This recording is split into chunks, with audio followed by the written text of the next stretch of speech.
disgusting nose. Beautiful. Alrighty. Live on YouTube. Don't know how to get the YouTube chat onto my screen right now.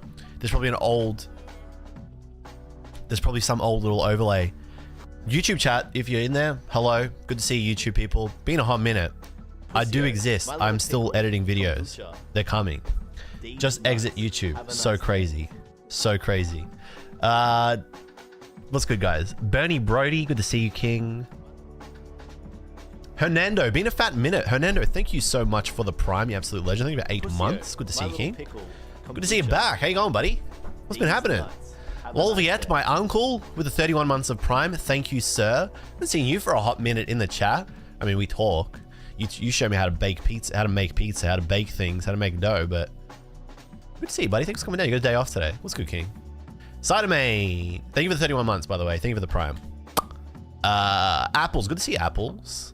It's your boy Charizard, good to see you again. Italian doesn't know how to make pizza. I do. I literally know how to make pizza. I've been making pizza. I made beautiful focaccia. Rare day off. You'll love to see it. A little pig oink, good to see you, buddy. Thanks for coming down. Good to see you. Thanks for coming down.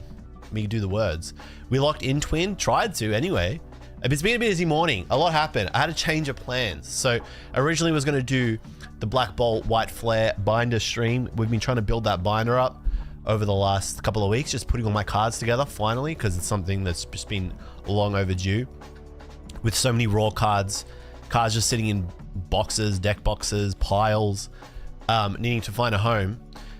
So that was the original plan this morning, but I woke up and some stuff's been brewing in Japan with the card stores and like a regulatory body potentially trying to come in and, I don't want to say influence government, but plead their case to the diet in Japan and try to introduce some kind of regulation or legislation to protect the Pokemon card or trading card in general community and culture and world and little microism that has formed over the last, I guess, 5 years. Not so much formed, but maybe grown and turned into a bit of a beast is probably the best way to put it.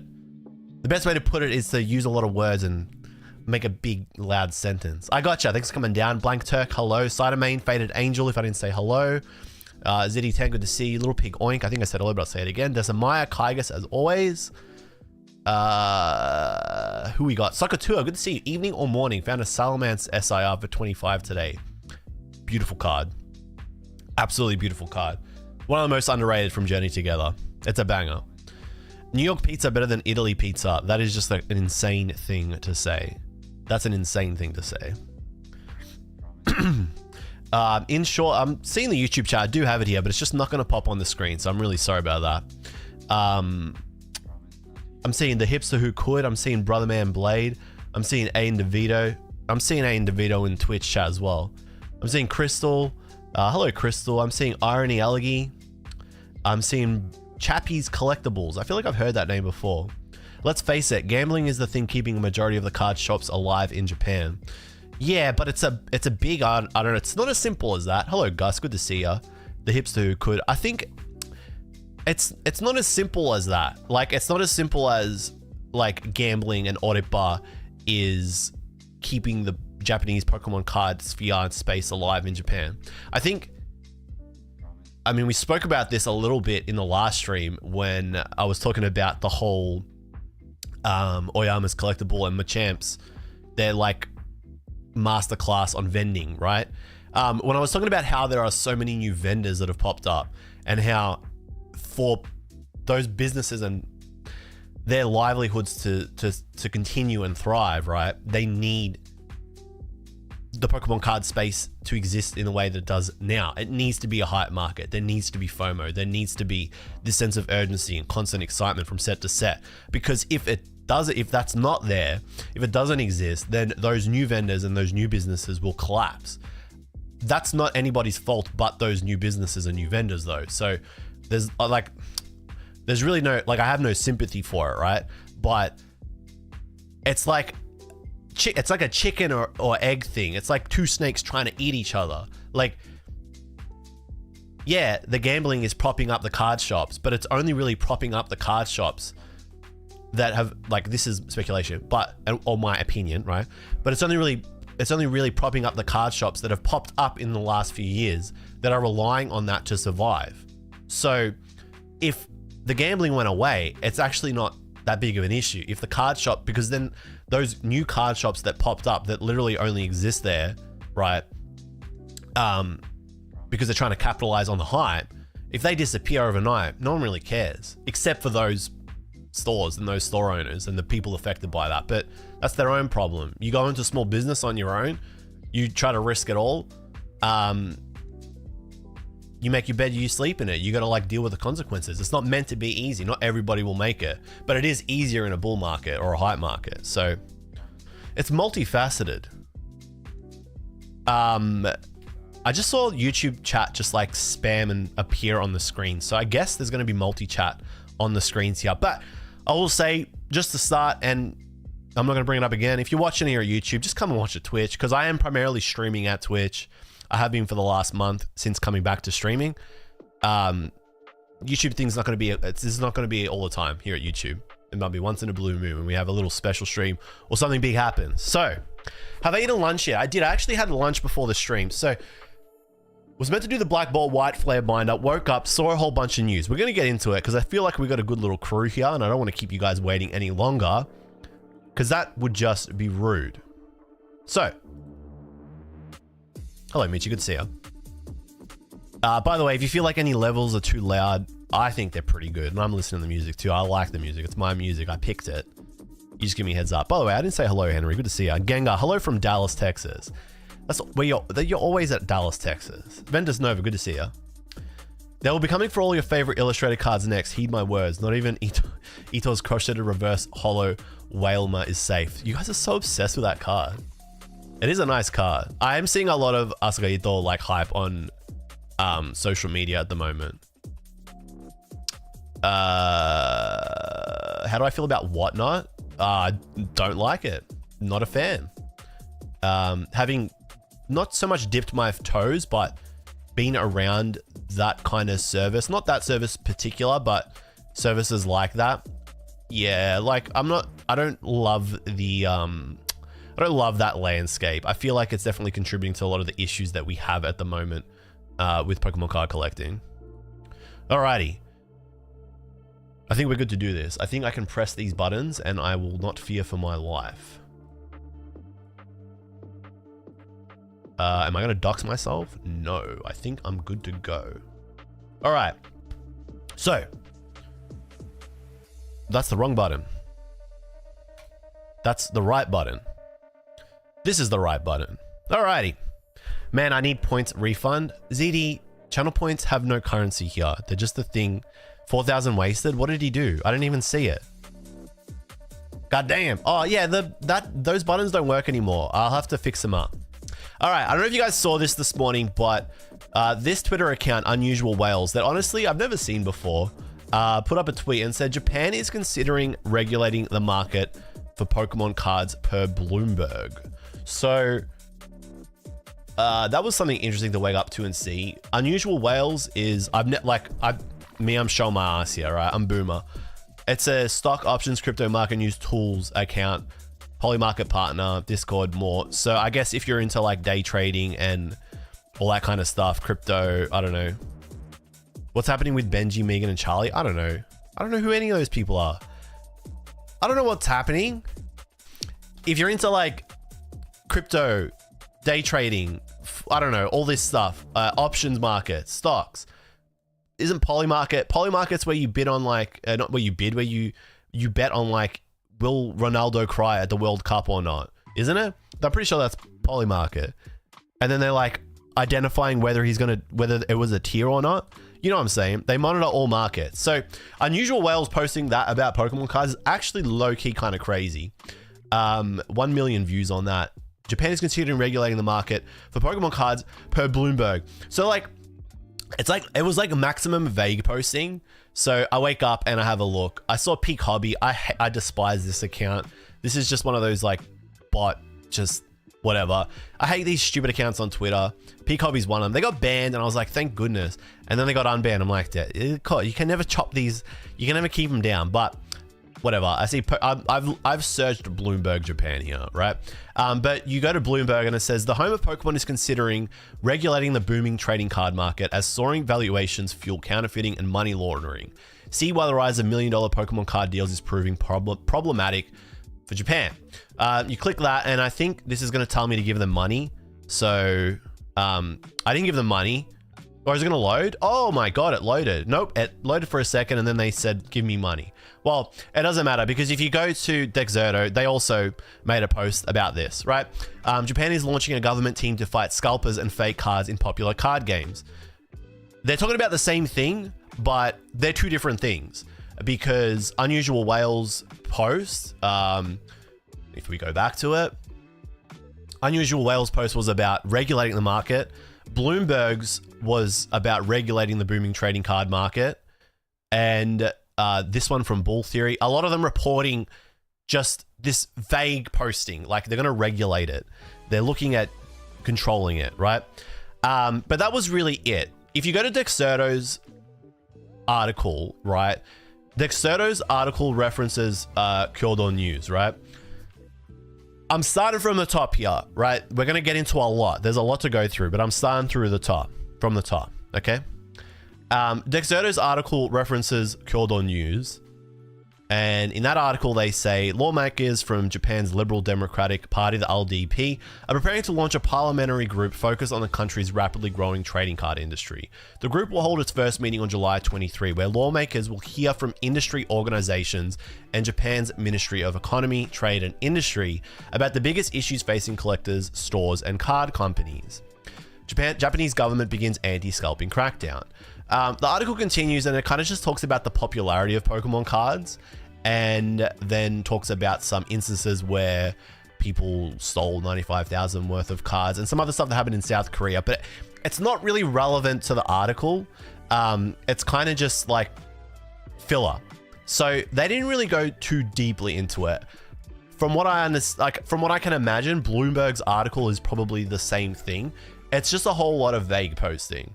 So I wanted to dig a little bit deeper. If you go on Twitter, you're going to keep probably seeing this. It's going to keep popping up. Japan is going to regulate cards. Japan is potentially regulating graded cards. You know, a whole bunch of stuff about Japan regulating cards and Japan stopping scalpers. But what the hell does that actually mean? What are they actually doing? You know, even if I click here, Japan lawmakers form group to fight trading card scalping and fakes. This same, you know, Grok, is this real? Grok, is this true? Same little blurb. It's the same, just vague posting, right? So, without being the vague posting king, what does this actually mean? Okay, well, I went digging, right? And I wanted to find what the source of this information was, right? I went to Kyodo News. Kyodo News didn't actually pop up with, you did it again. Didn't actually pop up. Didn't actually pop up with the article, but I did manage to find it on LiveDoor, and it was also posted. I mean, it's sourced here from Kyodo News. Yahoo Japan News, you'll often see, if you read Japanese news or you try to keep up to date, they kind of just like collate a whole bunch of news and articles that come from different newspapers, basically, or different news sources like Asahi Shimbun or Yahoo themselves or Kyodo or NHK, right? And so this is the same article, right? I've got a whole bunch of tabs open, but these two are the same articles, right? They both come from Kyodo, right? So I do want to keep up a little bit with YouTube chat. Am I cooked going to Japan on 30th drop? Probably. Yo, nice, you're streaming on YouTube. Just to say hello. Metro Boomin, he lives. I do exist still. It's true. Okay, so I have read through these articles. I think just in the effort of sharing the information with you guys, it makes more sense to just hit translate. I could just translate it for you, but that's just going to be kind of clunky. And I've read it in Japanese and then I've read the translation. I'm like, yeah, they're basically saying the same thing. So it's low-key chill. So translating this article to English, this is the source of the information where a lot of these news accounts are like Bloomberg, Dexerto probably getting the information from.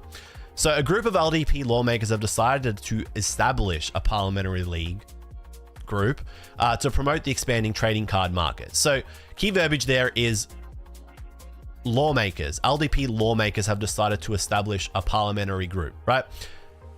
It's not actual lawmakers themselves. They haven't actually introduced any laws or regulations or legislation. They've just at this point presented their concerns to the Diet in Japan, right? They're presenting it at this point. It's all very early. This happened in like the last 2 or 3 days, right? Their aim is to establish rules in response to the emergence of problems such as the distribution of counterfeit goods and bulk purchases for resale purposes. The representative of the group is former Election Strategy Committee Chairman Seiji Kihara. The inaugural meeting will be held on the 23rd, where they will hear about the current situation and challenges from industry associations, which is a very important thing. Those industry associations are actually really interesting. And there's a little bit that's happened there that's made this whole situation kind of murky, right? And the Ministry of Economy, Trade and Industry. This was revealed by sources on the 21st. So the rest of the article is kind of just fluff, the same way as the Dexerto article was as well, and those little snippets that we saw from Bloomberg. The parliamentary group will move forward with discussions to improve the trading environment, which has previously been left to individual stores and businesses. They aim to position it as part of the content industry, ensuring transparency and supporting overseas expansion. Hello, Inza, good to see you. We're just going through some stuff that's happened in Japan. All right, so a lot of words, still low-key, like a lot of vague posting. Excuse me. Bernie Brody, I read it had something to do with money laundering. It's got a lot to do with a lot of things. Yeah, it's kind of weird. I don't, like, I'm still kind of learning it as I go. Sorry, excuse me. I caught up on the situation to a point where I was like, all right, I could probably go live and we can start looking at this stuff together and having a chat about it. But there's still a whole bunch I wanted to read about. By the time I finished reading everything, it would probably be like 3 or 4 p.m. here in Australia. And I was like, okay, I don't want to stream tomorrow. So we're just going to jump into it. So what is this group?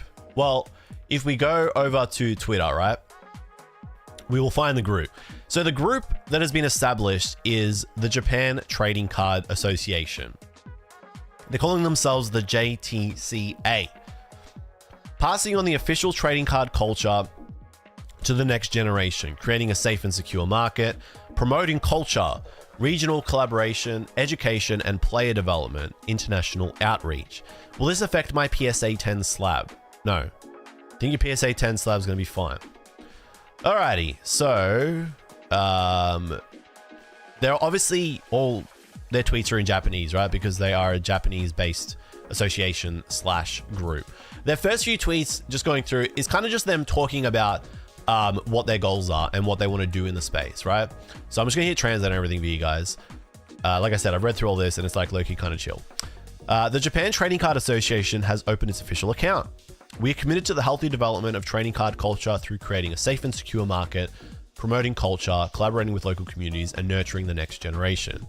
We will be sharing information about the association's activities and trading card culture in the future, so please follow us. Will this affect Logan Paul's collection? Well, look, I honestly, at this stage, I don't know what it's going to affect, right? Because it's hard to say what it's going to affect or not it's hard to say what it will affect without fully talking about and explaining what it is they're exactly trying to do. And also who the people are behind the JTCA, right?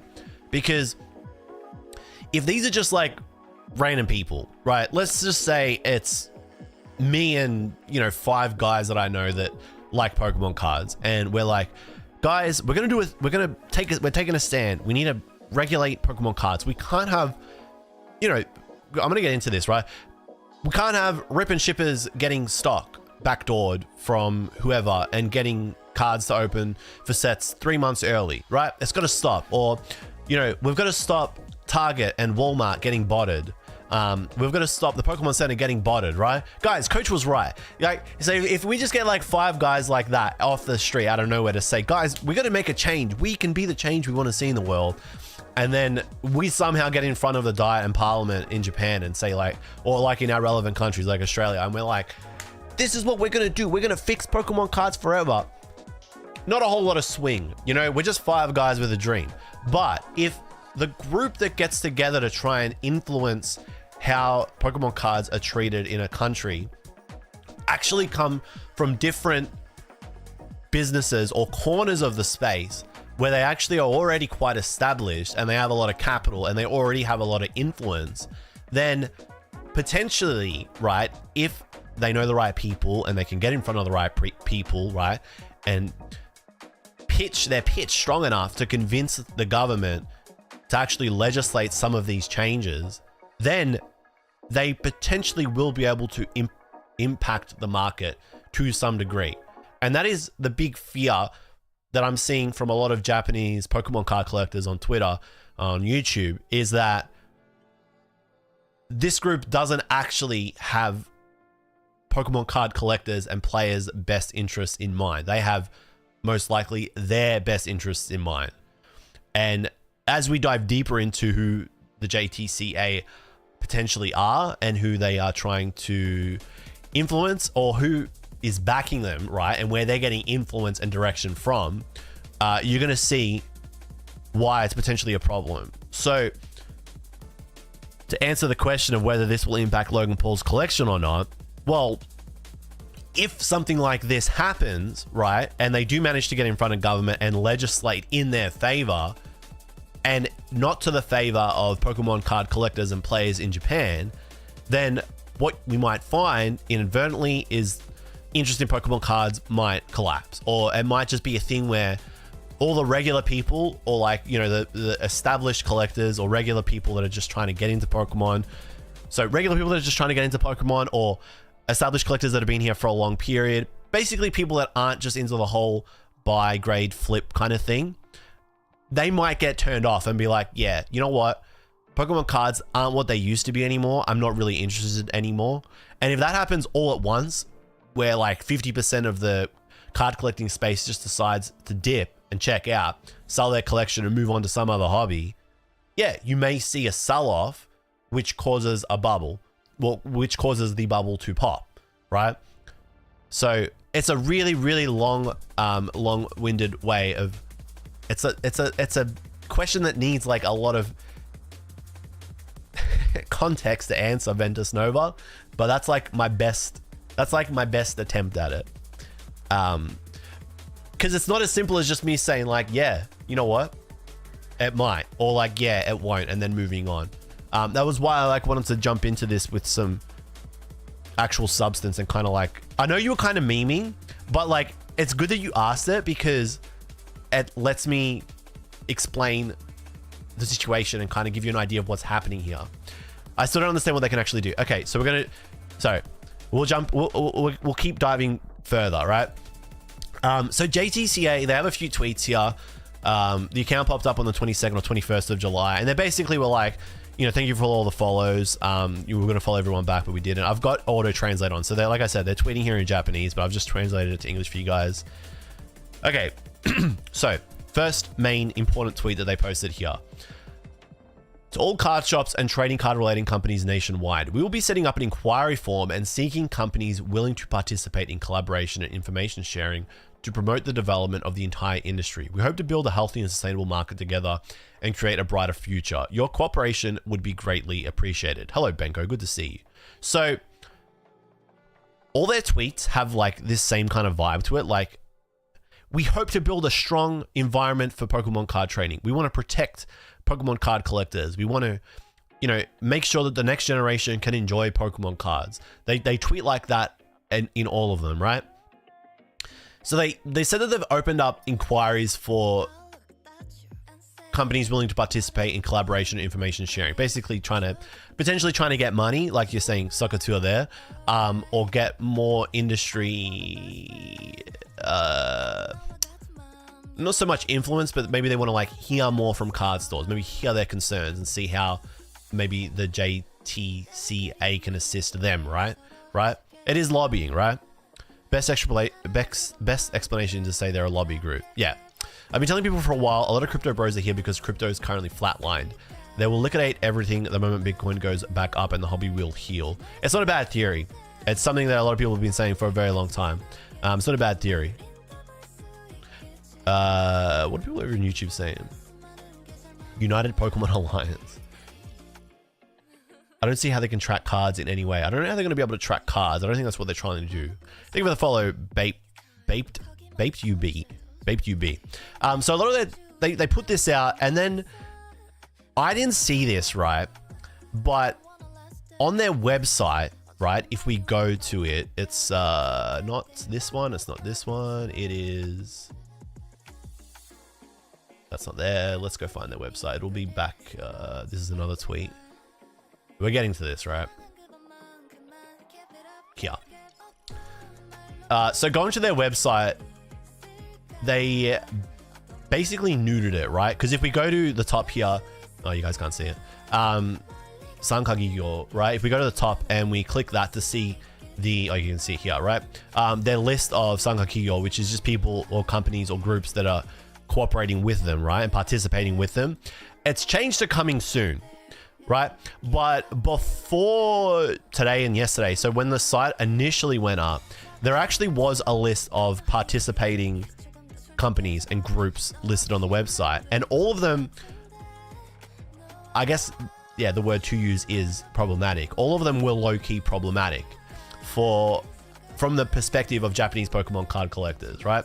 Now, some of them we were talking about before, but if you have been around the channel for a long time, yeah, Kaigus basically hit the nail on the head. One of them was Magi, right? Card Rush weren't on the list, but one of them was Magi. And a lot of Japanese Pokemon card collectors will know that Magi had a bit of an influence, I guess. You know, I'm trying to pull up their Twitter. Magi TCG. Is this the English one?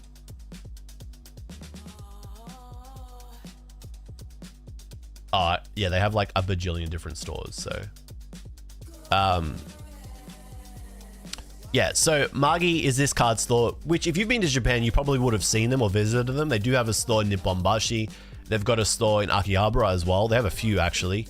Some have closed. They used to have more. Some of them are closed.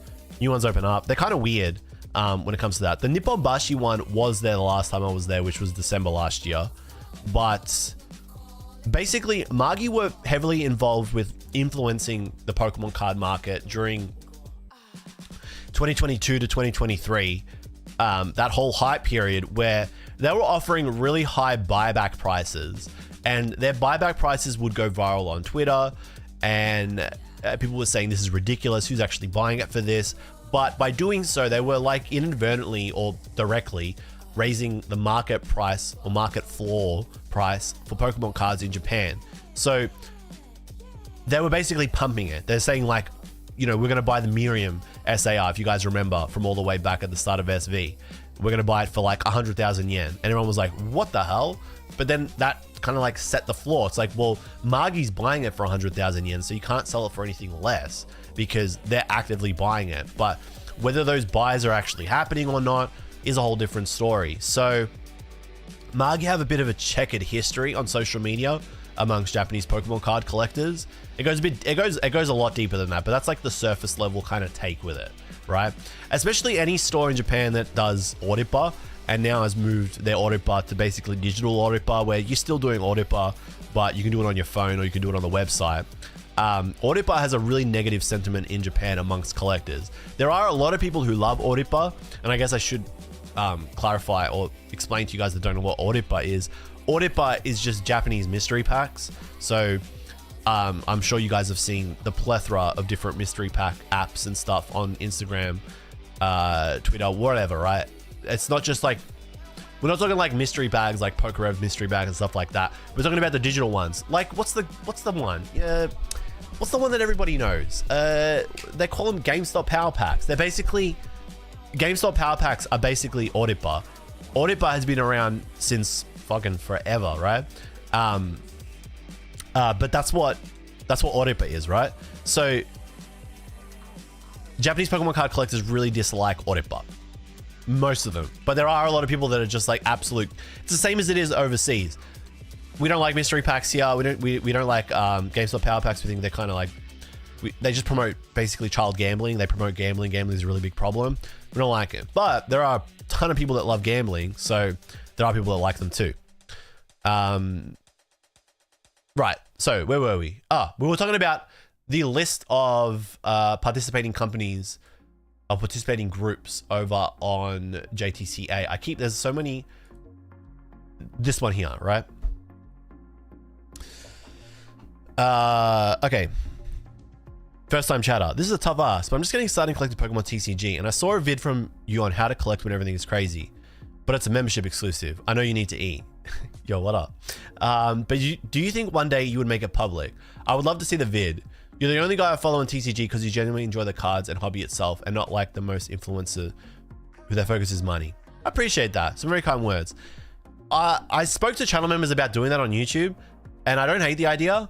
The issue is that video is really booty. Like, it's not like the usual standard of quality on my YouTube channel.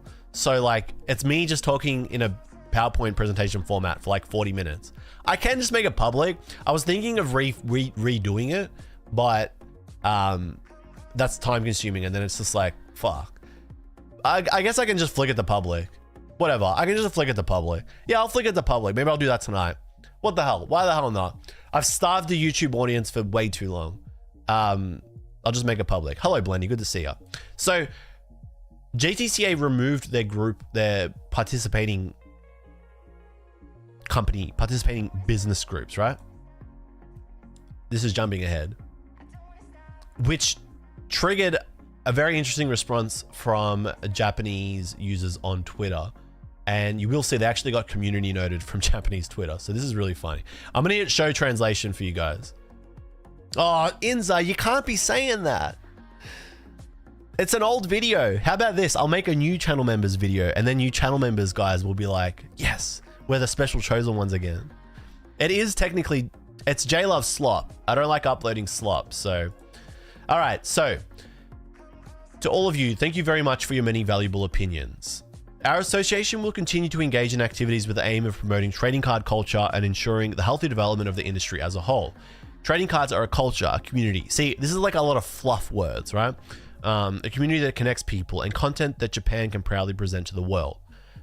I haven't actually spoken about that, and I should, right? We will pass on that culture to players, collectors, and future generations who will encounter trading cards, ensuring it can be enjoyed safely and with peace of mind.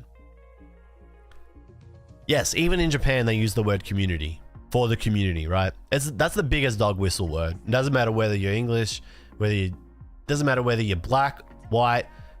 Okay, I'm gonna leave it there, right? Because I don't want to start saying other races and then you guys say I'm racist. Doesn't matter where you come from, where you were born, what your nationality, what your race is, because I don't want to say the race is wrong. You remember one time when, because isn't there technically only like 3 or 4 races? Right? You're either white, you're either Caucasian. I'm not getting into this. I'm sorry. Why not while we're live on YouTube? I'm just leaving it there. Okay, I'm just stopping it now. Okay. No. I'm just fucking stopping that shit before we go any further. No. That's it. I'm done. Okay. I'm fucking moving on, bro. I'm not racist, bro. I just fucking started talking myself down a little hole that I couldn't climb back up from, okay? Okay. All right. No, okay, we're good. Okay. So, okay. All right. And content that Japan can proudly present to the world. So a lot of this has kind of stemmed from, because I read another article, right? I'm jumping ahead, right? There's another article we're going to jump into, right? I can't remember if I read it or if I imagined it. I definitely read it, right? Where they kind of spoke about how, and I'm not like ultra versed in crypto, right? But they kind of spoke about how cryptocurrency and Bitcoin low-key originated in Japan, and then Japan failed to like foster it and let it grow. Instead regulating, I'm not, don't quote me on this, right? And didn't like really get on top of it. When they had a really good opportunity to make Japan the home of cryptocurrency, right? And then Japan would then be able to use whatever funds they could gather from, not so much regulating it, but like letting it foster and grow in their country, right? rather than them doing that, they kind of like fumbled the bag, and then cryptocurrency, the home of it, at least as far as I'm aware, is basically the US now, right? And so because they kind of wanted to, they're saying, I'm seeing people say that Japan's trying to avoid a situation where they fumble the bag on trading cards again, even though I think the cat's kind of like out of the bag with trading cards, and it is its own thing now. It's almost like this is an effort by them to kind of get a hold of it before it grows even further out of control. Because the situation is quite out of control in Japan with the potential, you know, there's talks of money laundering. You've got the influence from China and Vietnam, whatever's going on there, right? And there's a lot of weird shit going on there. There's a lot of negative sentiment towards Vietnamese and Chinese people because of what's going on there, that coming to Japan, people coming from those countries to basically abuse and capitalize on Japanese Pokemon cards, right? So they're trying to like get a hold of it, right, and stop it, and try to make some money off of that, so that it's not just these random groups from all over the world or even in Japan capitalizing on it, right? So like what the JTCA are low-key presenting isn't all that bad, but it's kind of a bit of a facade, because as you dive deeper onto who they are, it gets a little bit more sus. So this is the tweet where they said they removed the associating companies, right, that are backing them or that they're working with, right? Due to the timing of this announcement coinciding with the founding general meeting of the Parliamentary League, this is going to sound really long in the tooth because it's translating from Japanese to English, which tends to happen. Our association's website is still partially incomplete. That's not true, because they removed it, right? It was there, but then they took it out. We're currently working with many companies. Excuse me. We are currently working with many companies and organizations and are progressively updating the content. Event information and the list of participating companies are also currently being finalized. So please be patient while we work to make them available. We will strive to make the website more comprehensive and user-friendly for everyone. Thank you for your continued understanding and cooperation. So when they put this tweet up, a whole bunch of Japanese Twitter users were like, hold up. You guys are saying you're for the community. This is basically the best way to put it, right? You guys are saying you're for the community, but the groups that you're working with are not for the community. This is like if I said, I am for the community, and then you all of a sudden saw me working with, I don't know, I'm doing like rip and ships on whatnot, okay? That's the basic equivalent. Saying like, I'm for the community, I love the community, and then the next thing you see, I do a collab with something I don't like, which is like whatnot, and I'm doing rip and ships, okay? And I'm just all of a sudden a rip and shipper. You would still, there'd still be people that would be like, I still enjoy JLUV's content, so I'm gonna watch it, but you couldn't trust me as far as you could throw me basically after that. It kind of all goes out the window. Or if I started selling milky bags, right? Now, I don't want to turn this into like, yeah, I mean, like, you guys know the drill, right? I don't want to turn this into like this creator's sellout, that creator's sellout, but I probably should use a better example, because now people are saying basically twice baked Jake. But you guys know the drill. When you see that, you're like, cool, man, another sellout. It's the same kind of thing. So this Twitter user was just like, are you sure the participating companies are okay? They're doing things like buying and selling on resale boxes and causing scandals. And so, you know, they posted a couple of examples, which I actually didn't know, right? Where Cardon was selling One Piece booster boxes above retail.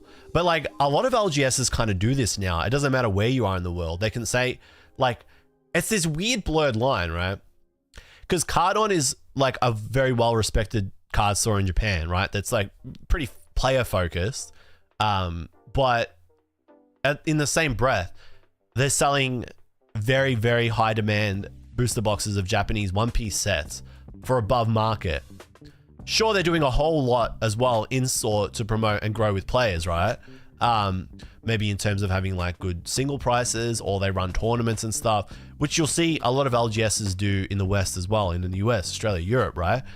But while they're doing that, they're also taking advantage of the hype market and selling booster boxes at market price. So it's this really gray line where they're doing one good thing, but then they're doing this other thing that's really shitty, you know? Shields and Lapas are all that's left. Yes, that's true. I don't know what that means. You mean, I don't know what that means, Robert. Vendors saying they're for the community, but charging $2,500 a course. Yeah, same kind of thing. Do you own any One Piece cards at all? I do have some One Piece cards. Yeah, I got a lot of Japanese promos. They should just increase the supply, but they don't want to crash it. I don't think it's as simple as that. There's a lot going on in Japan anyway. I'm waiting for this ad break to end before we keep going because there's an ad break here at Twitch. They're automatic, so I'm not some fucking money-hungry monster trying to get money from ads. I can't do anything about it. You're probably going to get 6 minutes, an hour of ads on Twitch. I could make it worse. I could make it 20. I'm just waiting for the ad to end.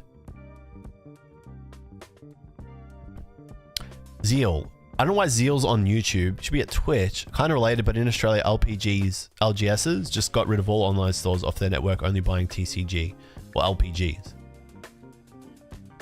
Uncle Alton. Whenever the Pokemon company puts out an announcement, is just PR. If they really wanted to turn things around, they would. So based. Especially TPCI. I'm so with you on that, Uncle Alton. Preach it.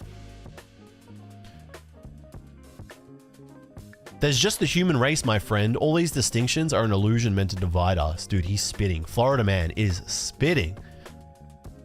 Wait, did the Pokemon card market jump higher than it already did past few years or something? In Japan, I mean. It's up and down. Sorry, the demon came out of me. The lizard man. It's up and down. It was trending down the last month, but now it's trending back up. But it's still beneath its peak in 2024. In terms of market value, in terms of cumulative market value.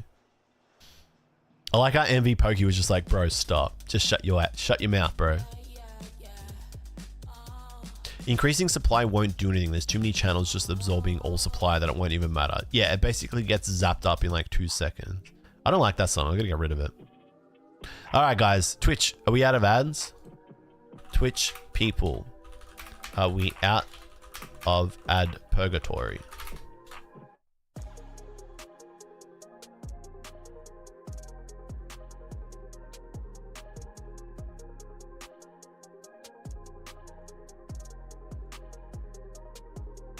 There's a really good way to get out of ads.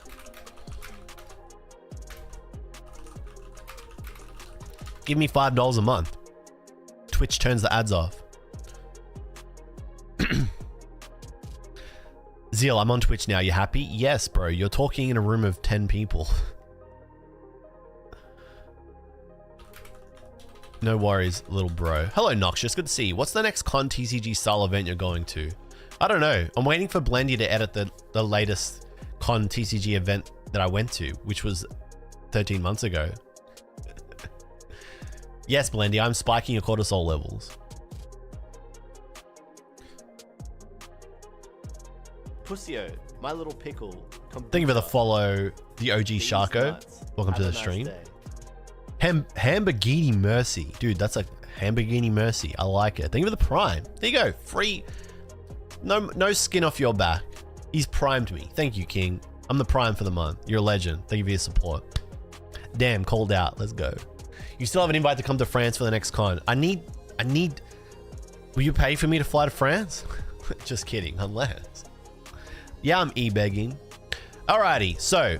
Okay, I think we're out of ad purgatory. Pussio. Oh, Bernie Brody, thank you for the 2 months in a row, you legend. These nuts. Thank you, King. Thank you so much for your support. Nick Red Leader 77. You a Luka Doncic fan? Good morning from Italy, King. Good to see you, man. Bernie, thank you so much for the support. Thank you for the prime. You're a legend. You're a boss.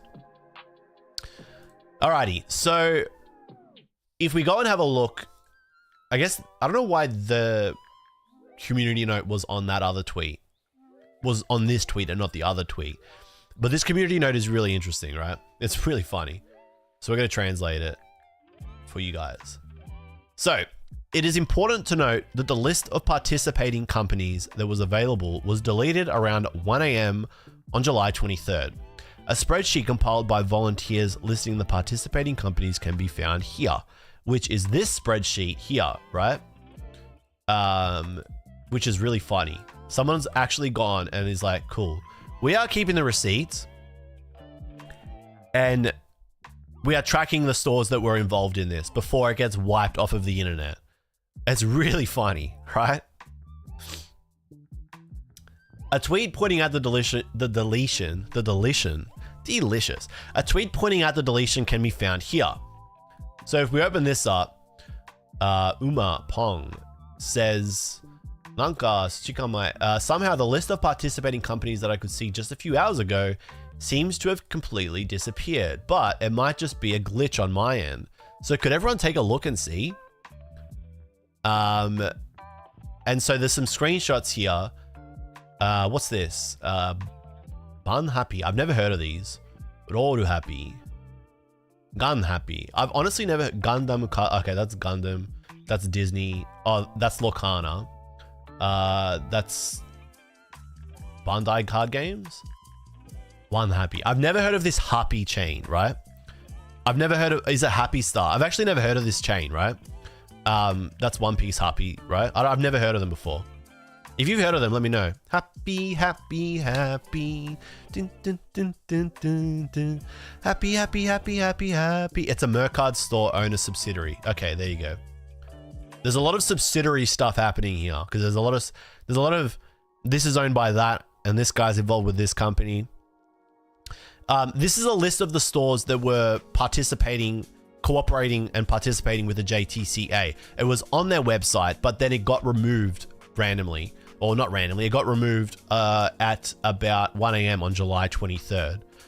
Okay, it is important to note that the manufacturers such as Bushiroad are not included, and companies used for distribution such as Macari are also not on the list. It has also been pointed out that information about the representatives has been deleted.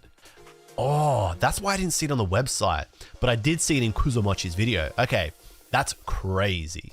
Okay. In addition, it is important to note that this is the Japan Trading Card Association, not the Trading Card Game Association. So the people that community noted this, right? Wait, Tomohappy is I didn't know Tomohappy opened up a card store. What the fuck? You stopped watching this guy on YouTube for like a year or two and then all of a sudden he opens up all these card stores. I did not know that. I didn't know that. Thank you, ZD. All right, ZD, can you help me with this one then? Because the community note specifically mentioned Bushiroad is really interesting. There's an ex-employee that used to work for Bushiroad that left around about 2018 or 2017, I think. Can't remember. I can't remember his name. He got into a lawsuit. It was like a lawsuit involved, or like there was like I think Bushiroad tried to sue him or something. And then he's creating his own card game. I can't remember his name, but he's really he's prolific on Japanese Twitter. A few months ago, I don't know if you guys saw, there was a tweet about TPCI or the Pokemon Company Japan working to fix the whole issue with distribution in Japan, and how they'd kind of worked out that there were some stores that were receiving distribution that were directly sending that product and those stock in those cases overseas, and they weren't actually hitting the card stores. The Pokemon Company Japan worked that out and then punished those stores by cutting them off from distribution. The person who spoke about that in depth was this ex-Bushiroad employee, and I just cannot remember his name or his account. If you've got it, let me know. But basically, them community noting this, and specifically mentioned that Bushiroad's not included and Macari are not included, is really sus, is because those, like, if this is the Japan Trading Card Association that's trying to represent all of Japan, you would think that it would involve or have like close ties to or work closely with the actual manufacturers of the games and the cards themselves, and not just these random card stores. Or not, well, they're not so random, which we're going to find out, right? Because some of the card stores here, Adore Marin, I don't know who that is. I feel like I will know it if I see it. There's Magi, Toreka Lounge. So if you guys have been to Akihabara and you know the store Trading Card Lounge, that's Toreka Lounge, which is like kind of sus. So have any of you guys been to Trading Card Lounge in Akihabara? Quick show of hands.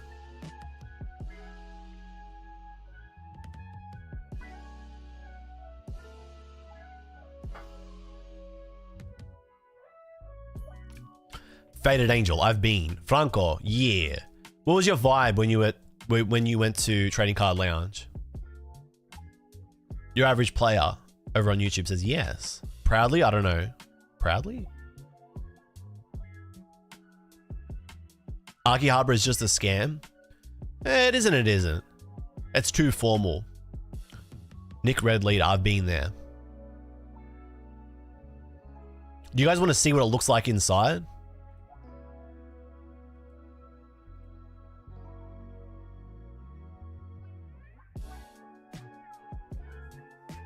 I'll see if I can show you. I wonder if my computer will explode if I do this. 2025-05-04.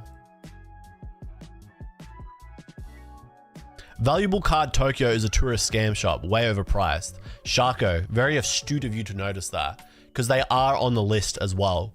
And one of the people involved with Valuable Card Shop in Akihabara and another store is involved with a bunch of other really funny groups too. It's all quite hilarious. The further and further you dive into it.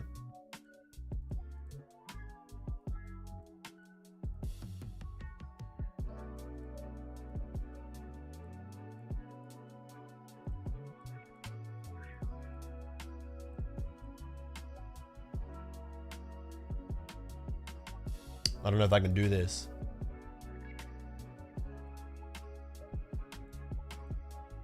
All right, guys, we're going into the depths here.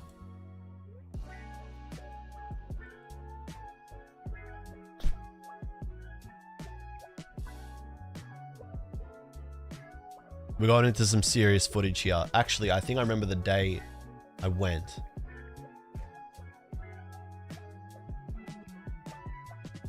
Phew.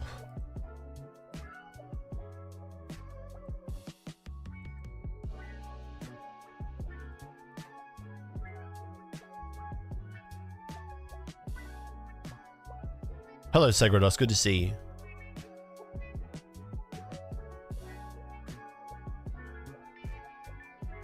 That's PDG.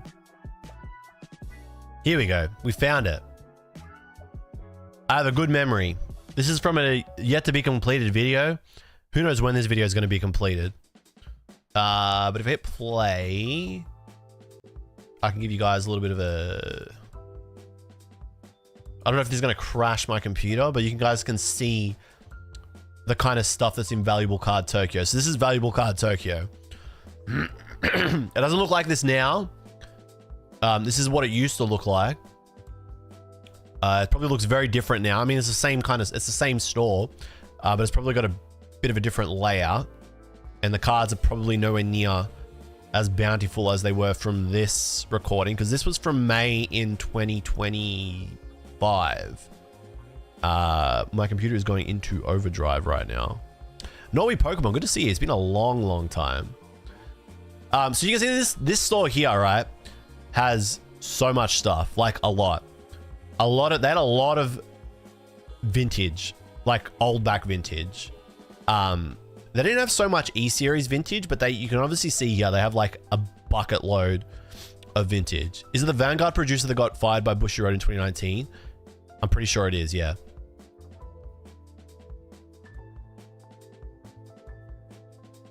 Is this lagging on the stream for you guys? Because my video card is just fucking, sounds like it's about to take off.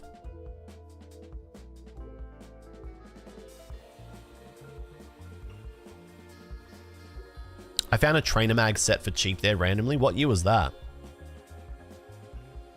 Yeah, I'm pushing the computer to the limits. I've got a decent chunk of RAM and there's a nice video card in there, so it's probably okay, but this is all old back stuff. I don't think there'd be any of this stuff left now.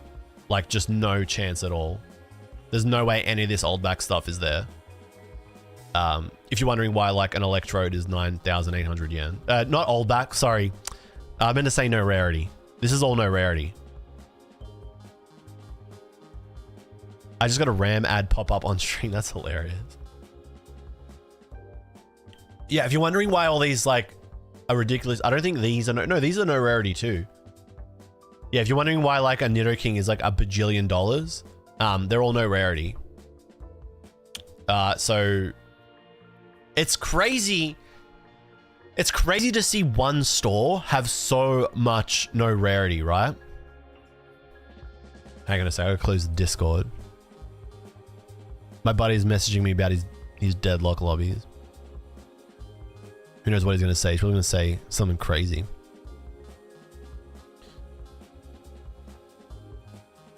All right, so do you guys think it's kind of weird to have one store, to see like one store just have so much stock? Like, have you guys ever considered like why, like how can one store, right?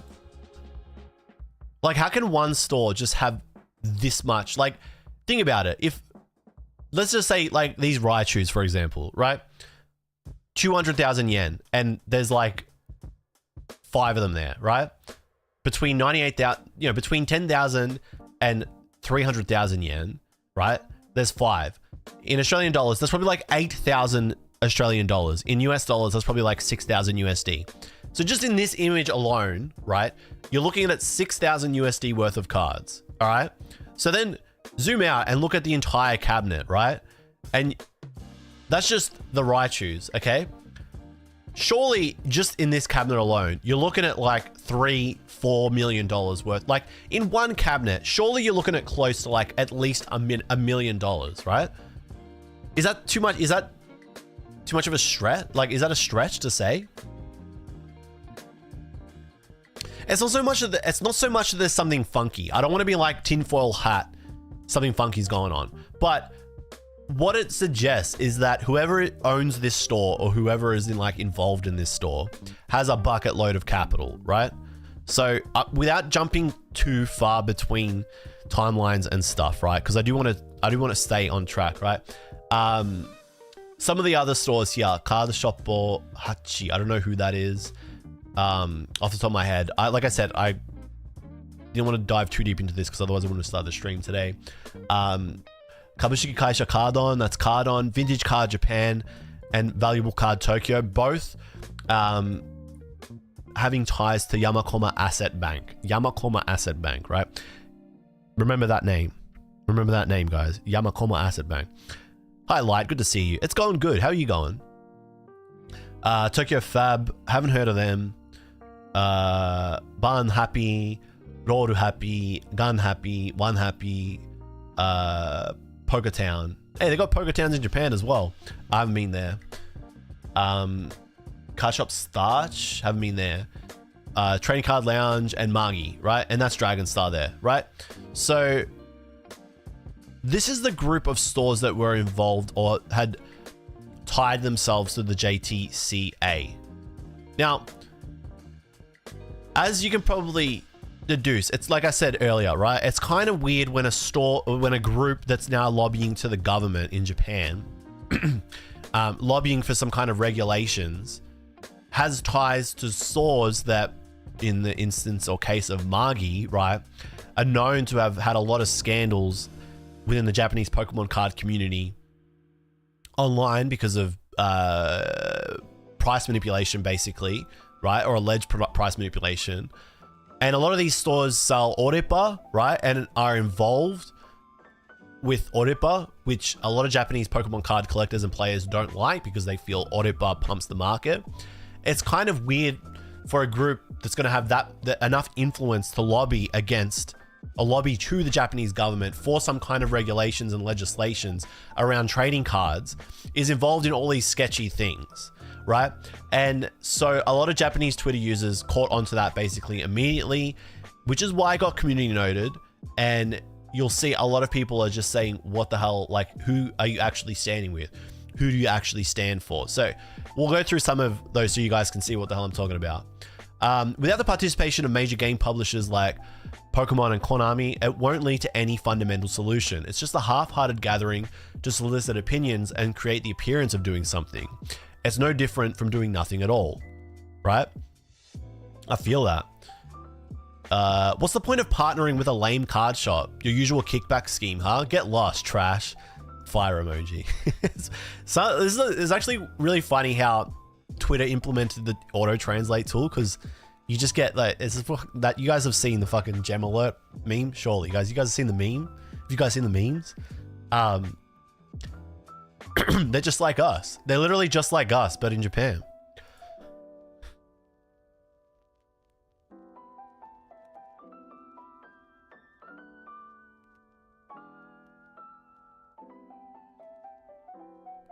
muted. While it's one thing to say you're pushing forward with collaboration, what I want is an explanation for why you removed the participating companies that have been listed. This is actually really funny because they're talking so much about transparency. The JTCA, they talk a lot about transparency in their tweets, but then they strip and remove all those card stores, right? All right, so you guys get the general idea, right? Excuse me for chiming in from outside the thread. Shouldn't you realize that the mere fact that there's no manufacturer's name means there's no credibility? Also, card shops are self-employed businesses, right?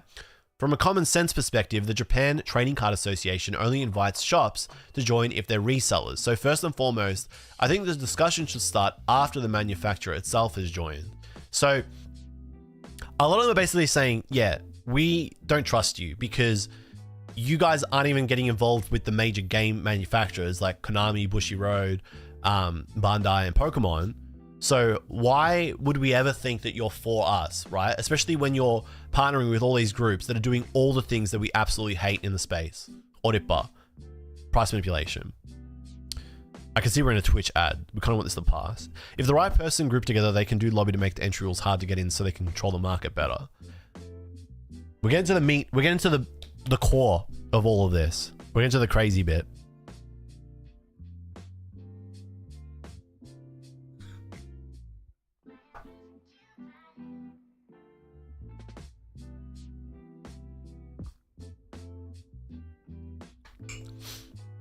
Honando, I'm typing in both chats. You are, I can see that.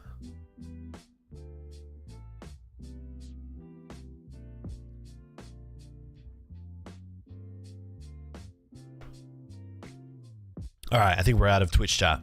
I don't get it. Is this group backed by the government? I agree with all these people. What is the point? I think, Inza, you might have missed the start of the stream. If you guys have missed the start of the stream and you're just catching up now, I'll do a quick refresher because we have been live here for about an hour now. So I'm just going to do a quick run through for the people that have just jumped in and missed the start of the stream. Basically, if you guys popped open Twitter this morning, you may have seen a couple of articles from Dexterto or this tweet here. Excuse me, I'm a disgusting pig. There was this tweet here that went up from Unusual Whales. Japan is considering regulating the market for Pokemon cards, per Bloomberg. And then Dexterto also posted, Japan is launching a government team to fight scalpers and fake cards in popular card games. So, in Polymarket. Japan moves to regulate, even 2 hours ago, this is insane. Japan moves to regulate high-value Pokemon cards as the market grows into a multi-billion-dollar asset class. So, what I spoke about at the start of the stream, they have not done anything. Nothing has happened yet, okay? So, TLDR, just shooting in, you don't want to watch anymore? No, Japan has not regulated Pokemon cards, and they're not even... they're maybe like 0.5% of their way to potentially regulating the Pokemon card market in Japan, right? It just hasn't even happened yet. It's not even close. All that's happened so far, right, is that... these are funny. All that's happened so far is that this group has emerged out of nowhere called the JTCA, right? And the Japanese Trading Card Association is a group of people that we're going to jump into in a little bit that claim to be representing and having the best interests of Pokemon card collectors in Japan in mind. And they're moving to try and legislate and influence the government to create some kind of regulations around trading cards to protect them, to protect collectors from resellers, to mitigate reselling, to mitigate peer-to-peer selling. So, you know, I own a card shop and then I sell all my cards to Joe Guyman and then Joe Guyman does them on a rip and ship, right? Trying to mitigate the amount of counterfeit cards out there. This is the kind of stuff that they're saying that they're trying to work towards fixing in Japan, like all these issues that players and collectors have. But as we've been talking about as the stream has been going on, what they're saying they're trying to do and who they are saying they represent contradicts and is at odds with the people involved in the JTCA and the people backing it and the stores that they are working with and that they are that are supporting them and they're trying to consult with. That's the word I've been trying to find for the last like 50 minutes, right? Okay, so that's okay, Inza. It had to happen. I had to do a recap at some point because a lot of people have jumped in. Okay, so moving back to these tweets and the responses to them. Okay, we were looking at Vintage Card Tokyo or Valuable Card Tokyo, right? And you can see on this list that Vintage Card Japan and Valuable Card Tokyo have links to Yamakoma Asset Bank. Now, I was watching, what's his name? Kuzumochi's video here. Because Kuzumochi, if you guys don't know, he often just, this is like a I'm not even subscribed. Am I subscribed? I am. I'm not joined. Holy shit. Kuzumochi's got 240,000 subscribers now. That's crazy. Remember when this channel just started? Kuzumochi just opens up bucket loads and bucket loads and bucket loads of cards. So it's just a channel that opens up like mass card openings, right? That's all it is, literally, over and over and over and over again. But Kuzumochi uploaded a video today or yesterday. When was it? Yesterday, right? Talking about, this is Butterfingers, yeah. Talking about how he felt about this situation in Japan that's happening with the JTCA, right? And in his video, he talks about Yamakoma Asset Bank. So I clicked this link trying to understand like who's Yamakoma Asset Bank. And I ended up at this page, which is an article published by Zen and Zen Group and Zen Plus, which are companies that you may have heard of. And I've even I did work ages ago. I actually did a sponsored video with Zen Market, like, I think it was like 3 or 4 years ago, like 2023 or 2024. I can't even remember, right? You learn something new every day. I didn't know this, right? But Yamakoma Asset Bank. So this is a group that, and this is at Vintage Card Japan, right? This is a group. I'll pop the article into English for you guys to read, right? And you'll learn about them. Aiming to establish a culture of authentication both domestically and internationally, Yamakoma Asset Bank Co. Limited, the world's largest provider of authenticated trading cards, introduces the cross-border e-commerce platform Zen Plus 2024. All right, so leave it to the experts. We want to entrust Zen Plus with all. Actually, this is kind of cool. I didn't know this. Tis a moment, right? I'm going back. Mochiya. I'd never heard of this term before. Mochiya. Basically means if you want mochi, go to a mochi store, right? Which is a proverb that basically means leave it to, like, if you leave it to the experts, essentially, right? Like, if you want the best, go to the best. Leave it to the expert. You don't, I guess, what's the way to say that? I guess it's really weird translating Japanese proverbs into English. It makes sense. Like, if you want mochi, go to the mochi store. Right? Like, if you want to build a house, you don't go and speak to a fisherman, is the kind of thing it means. So I'd never seen that term. I just thought it was really cool. Sorry, Tism taking over. Leave it to the experts. We want to entrust Zen Plus with all aspects of our overseas expansion, says Mr. Yamaguchi of Yamakoma Asset Bank, the world's largest provider of authenticated trading cards.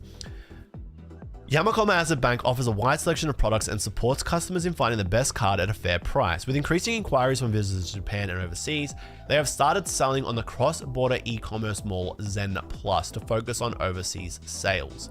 We spoke with CEO Mr. Yamaguchi. All right. So Yamaguchi-san speaks a little bit about trading cards and how they've gotten more popular. And then goes on to talk about the reason behind adopting Zen Plus. And then talks a little bit about ARS as well, which I'm still trying to properly understand the link between all of this and ARS, which I'm sure, well, if you guys don't know, ARS grading. Have you guys seen ARS grading slabs? Anybody here, anybody in the class not seen ARS grading slabs?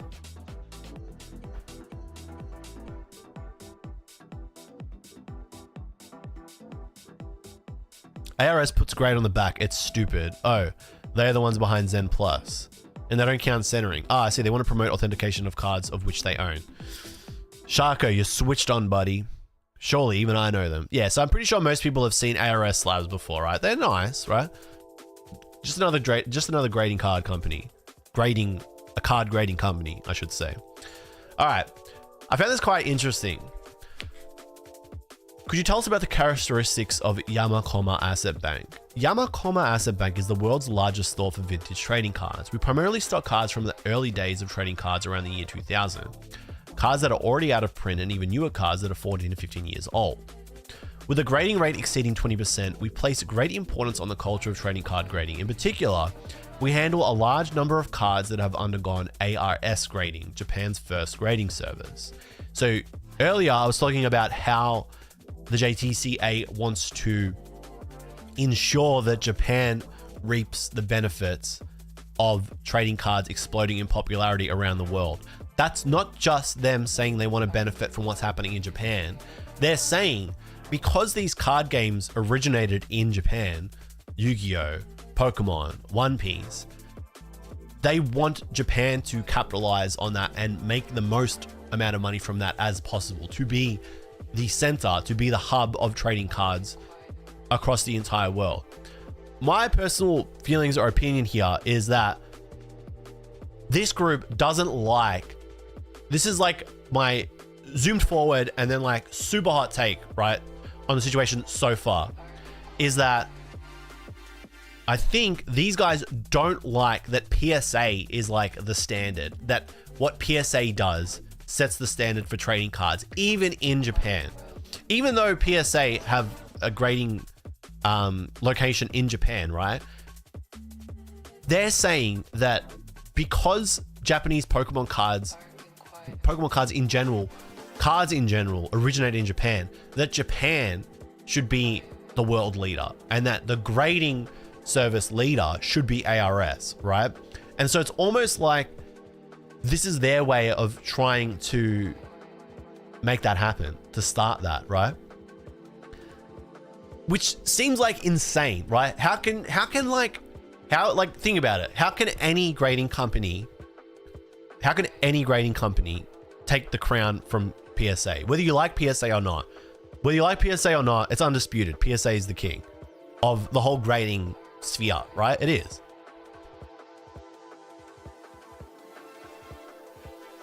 Like, you can not like PSA, but then you can also recognize that PSA is the king. They're the leader. Well, I guess you should say they're the market leader. They are the leader in grading.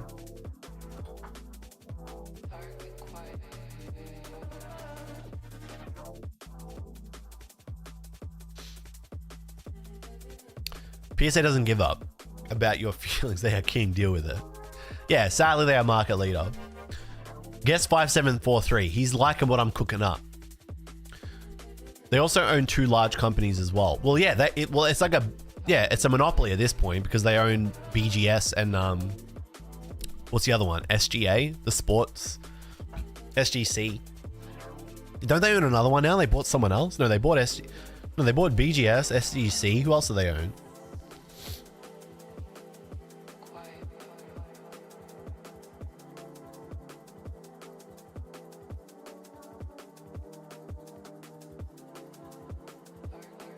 Tag shills in shambles right now. You can like Tag, you can like all these different grading companies, but whether you like them or not, you can't deny PSA dominate, right? So this little tidbit here, we place great importance on the culture of trading card grading. In particular, we handle a large number of cards that have undergone ARS grading, Japan's first grading service. We have a unique selection that cannot be found in Nipponbashi or Akihabara, and while we have one of the largest selections in the world, we attract customers from both within Japan and overseas. So, this little bit here is interesting. I've received requests to purchase items via Yahoo Auctions direct messages and Twitter for some time now. When I actually sold to overseas customers, I found that handling international money transfers was quite difficult. Leveraging ARS's high popularity cap and the convenience of Zen Plus, we aim to differentiate ourselves in the trading card market, not only domestically, but also internationally. We want to utilize Zen Plus to leverage our strengths and expertise while establishing a competitive advantage in the global market. The reason we adopted Zen Plus is to expand our overseas sales channels. By implementing Zen Plus, we want to entrust the overseas sale process to them and ensure a smooth handling of everything, including payment procedures. So I found it really interesting that this guy was like, hang on a second, why am I buying these cards in Japan for these people on Twitter? So that these people on Twitter, who I don't even know, which are most likely card stores, vendors, or people just trying to make a quick buck or a quick lot of bucks off of card grading. Why the hell am I buying and exporting Japan stock so these guys can make all the fucking money? Why don't I just keep the stock, keep the cards myself here, buy them up with all the capital I've got, grade them through ARS, right? Pump up ARS, yeah? And then they can buy that they can buy our cards. They can buy the ARS graded cards with the premium on them, and I will make the money. We will make the money here. Basically, submit to ARS and we'll pump in Japan soon, trust me. So it's important to know that this is from 2024. So this was a few years ago that this guy, who I just don't want to get his name wrong, Mr. Yamaguchi-san, right? The CEO of Yamakoma Asset Bank is trying to build and grow ARS and also export these cards internationally rather than the current situation we have now, which I've spoken about on my channel. Yeah, it's the CEO of Sex. The current situation that we have now, which is international speculators and card flippers, ripper chippers, whatever, go to Japan, buy up all the stock, take it home, either grade and sell it or flip it on live sell services and make a fucking fuck ton, right? That's why with the... Sorry, guys. That's why this, right, combined with what you see in this card store, which is Valuable Card Tokyo, which has links to Yamakoma Asset Bank, right, and Vintage Card Japan, which you guys can even see there, right? Right? You feel me? Explains why you see so many no rarity cards in the one cabinet. It's highly likely that all the cards that they were originally selling, that, you know, this guy was going on Twitter and selling to people that were DMing him on Twitter, right? Instead of him selling them to them now, he's probably just gone, and this group have gone, why the hell are we doing that? Let's just open a card store, because Valuable Card Tokyo hasn't always been there. This store wasn't there. I feel like this store only recently opened up last year in 2025 or like late 2024. So this store hasn't been there for a very long time. It only just popped up around about the same time this Yamakoma Asset Bank group established itself, right? So why does all that matter in the context of this JTCA situation, or this, you know, group emerging, right? All right, well, like I said, this guy, Yamaguchi-san, he's got ties to Valuable Card Tokyo, and what was the other store? We've got it here. Vintage Card Japan, right? All right, well, the plot thickens, because if we go to some of these other tweets, right, and we'll pull them up. I'm all over the place with my tweets. Now my tabs, they've gone crazy style.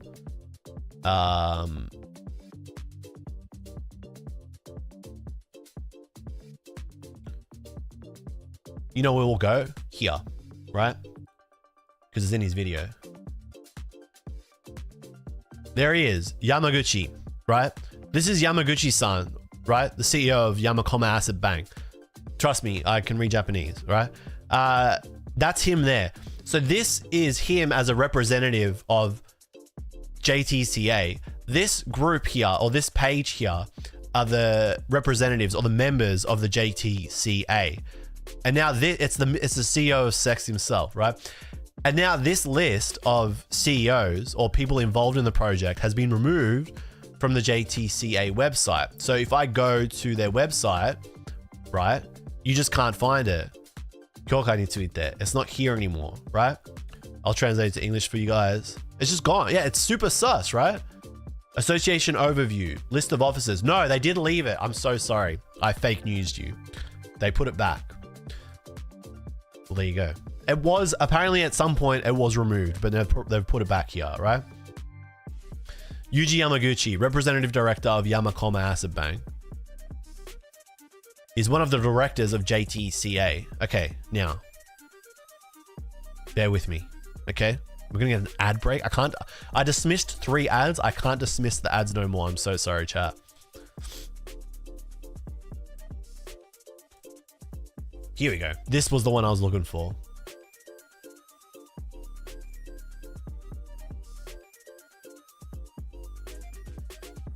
I'm gonna wait for the ad to pass. The CEO of Sex is a meme.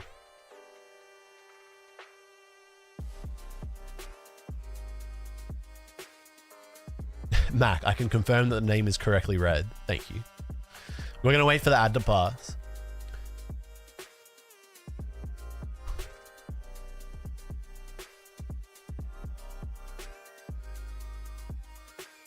We got 2 minutes of ads. Look, guys, what's up?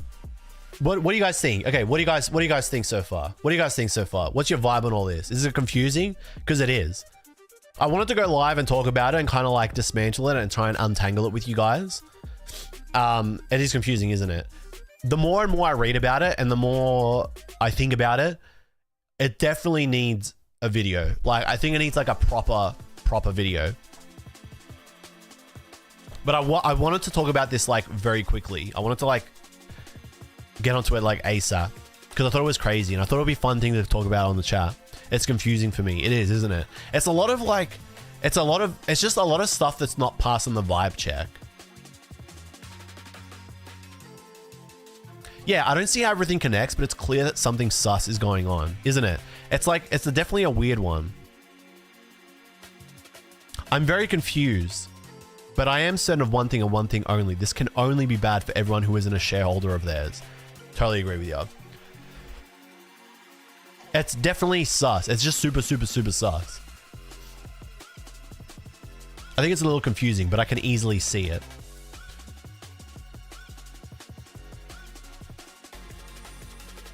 Has there been any more news on Ryan's offer of also doing eBay CEO duties for free? I haven't followed up since hearing that.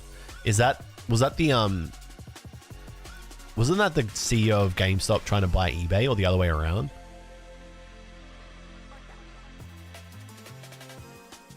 I'm more worried about how these streamers are getting 30th product. Fucking hell, man. Who even knows anymore? It's taken a lot of the wind out of it. Has anybody made a video of or like discussing how PSA does the slab buyback thing and then sells them on eBay, and then the whole PSA buyback GameStop power pack thing? Has anybody done a deep dive video of that? The scamiest thing they could push is for cards to be authenticated by local companies to be sold, increasing the card price. They would push the whole to protect customers while really just making more money. Yeah, somebody needs to make a deep dive on that, like ASAP. I'm surprised nobody has made a deep dive on that.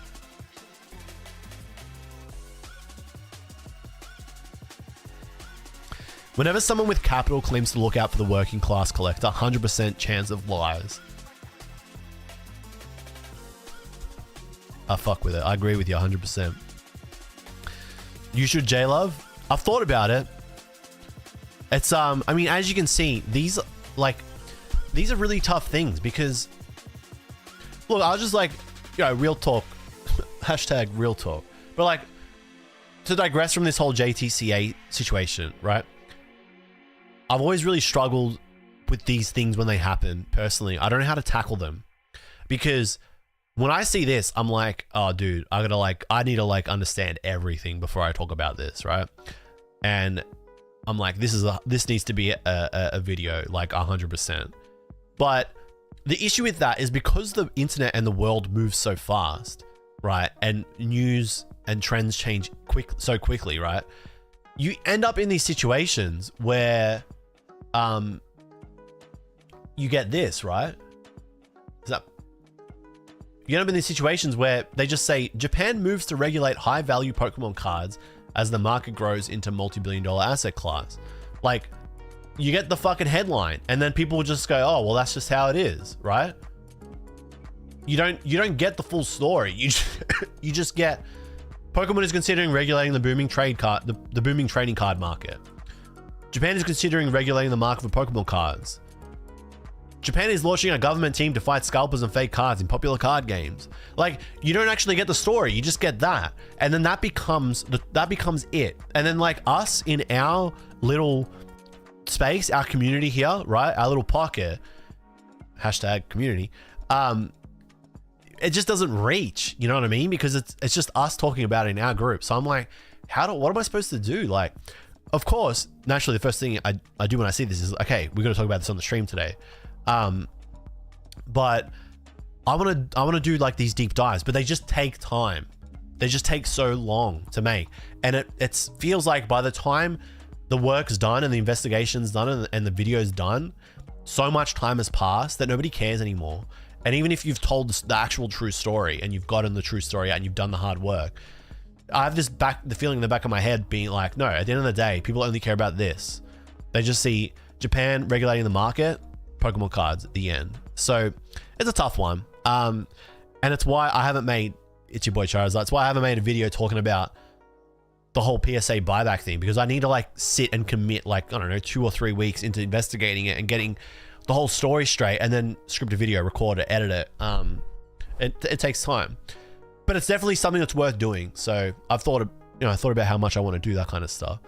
But I guess if I'm going to do any of those first, it's going to be this. And that's why I'm trying to untangle this web today, with you guys. Cause I'm also like conscious, bro. I don't want to like rob you guys of knowing about this stuff. Like, you guys come to the stream to hang out and like talk about Pokemon cards, right? And understand what's going on. Like, it's not right for me to just gatekeep this just because I haven't worked out how to articulate it perfectly in a format that's like super easy to understand. So that's why I'm like, yeah, we'll do a stream about it, and then I'm gonna go and I'm gonna do like a proper deep dive investigation. But I thought you guys, being my core audience, right, and the people that come and want to hang out basically here, deserve to see this stuff. This is what you come for, so I should give it to you, basically. Why does a possum bud have so much beef with you? Also, hi, hello, nice to meet you. I don't know, man. You have to ask him, but he'll just explain it, and then that's it. I don't know, man. He's not a very happy guy.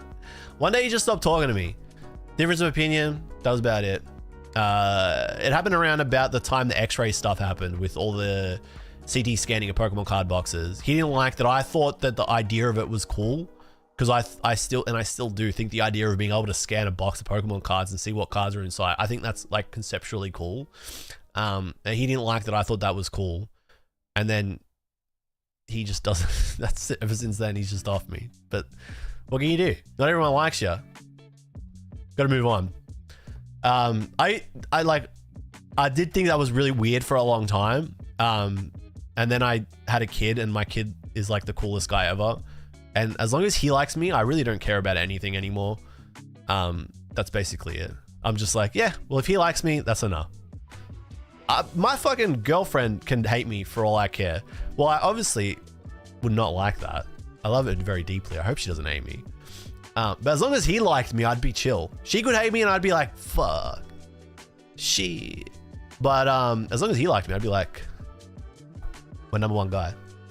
Your kid will like you until puberty starts? Nah. Nah, I never hated my dad. I love my dad. So he won't, like, I'm not a fucking asshole to him. I'm sure he's not gonna hate me. The worst thing I do is I'm like, dude, that's enough Bluey for the day after like 20 minutes of Bluey. It had something to do with eBay. Yeah, I don't think he liked that I did a little bit of work with eBay either. Fucking hell, can't do anything anymore. Can't do shit. Can't go and learn about what's happening in a new space. It happens. Hey man, I like you. Thank you, man.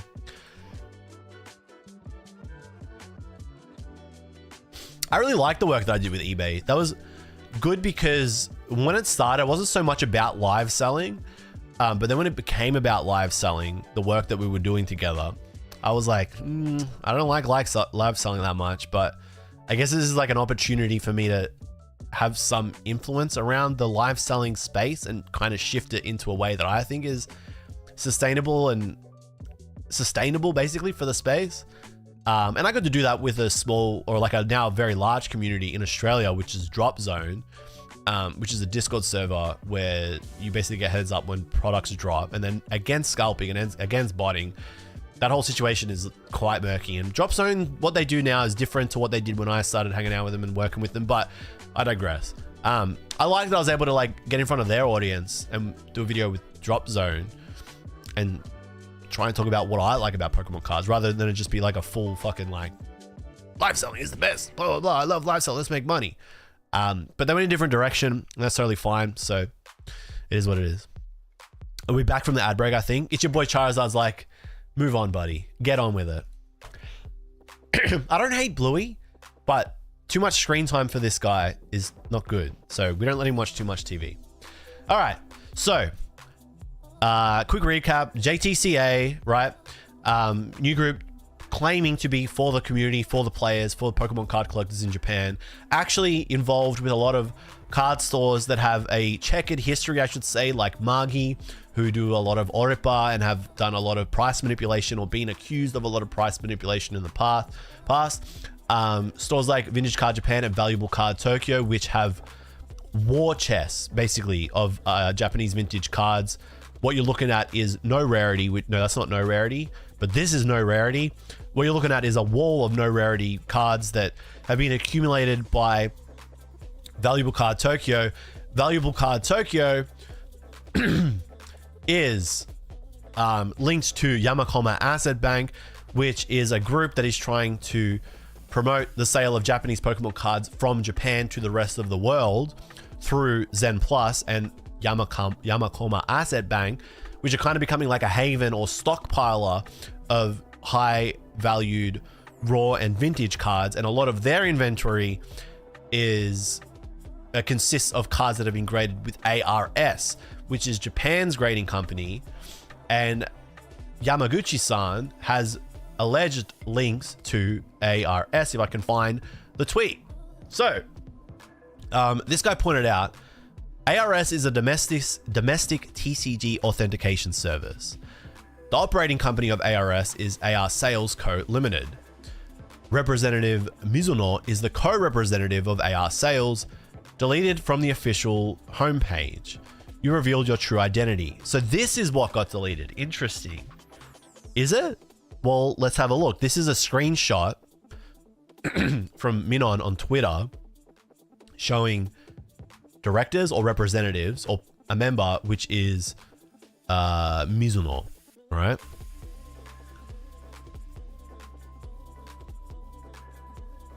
Representative Mizuno is the co-representative of AR Sales. Mizuno Shiga. AR Sales called, okay. And then if we go back to the JTCA website,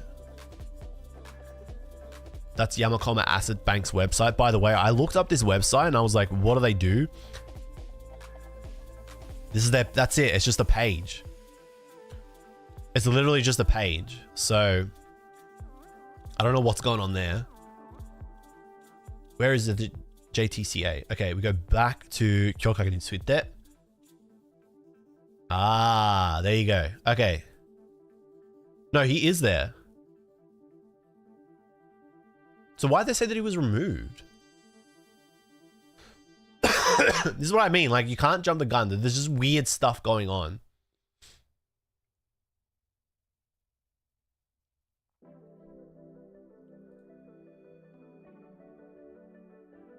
Let's do this.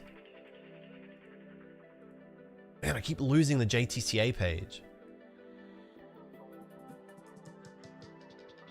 So they must have taken it down and then added it back on. But they removed this guy, which is the guy from Hachi. Kabushiki Kaisha Hachi. Daigyo, I can't read that. I think that's the Amazon guy. Give me a second.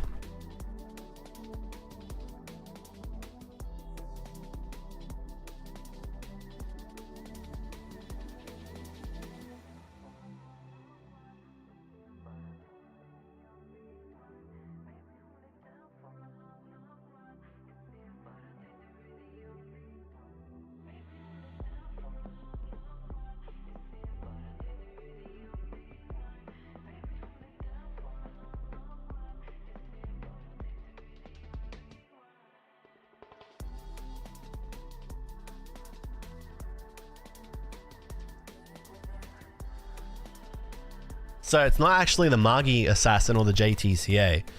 It's actually my son. He was with Nonna, but he's come home. Nah, he can. He won't be in the stream, but yeah. Why don't you come say hello? Well, I won't put you on the screen. You say hello? No, don't put him on. Don't put him on. You can. They can hear him. Yeah, because that's the stream. Yeah, that's the stream. You want to come up? No, you can't come up. You can say hello. Do you want to say hello? You're talking to it. You say hello. Hello. Say hello. It's not sure. Why don't you say, what doing? Pretty. Yeah. Can you say atama? Atama. Can you say mimi? Uncle, hello. Yeah, you can say hello. Why'd you say what doing? It's coffee. That is my coffee. This is Nuna. That is Nana. Yeah. Where's mummy? Yeah. She's not here. Is she at football? Yes. Yeah, she's at football. Yes. And what doing?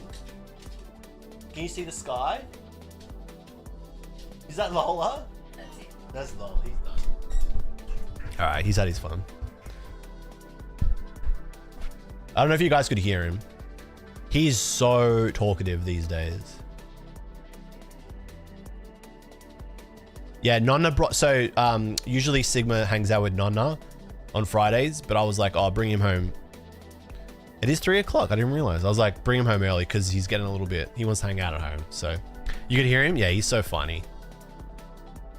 This is a different JLUV. He's mini JLUV. Isn't his voice... He's so... I mean, we're biased because we're his parents, but his voice is just so cute. He is so fucking cool. He's riding on his little quad bike now. What a legend. And what the did I miss? I'm getting FOMO. You just have to catch the recap. There's quite a lot going on. I have recapped for people that have come in a bit, but I can't do another recap for you. You'll have to watch the VOD or the clip that goes up on the apps channel. By the way, quick heads up to everybody here. So if you're watching at YouTube, I'm going to send you this, right?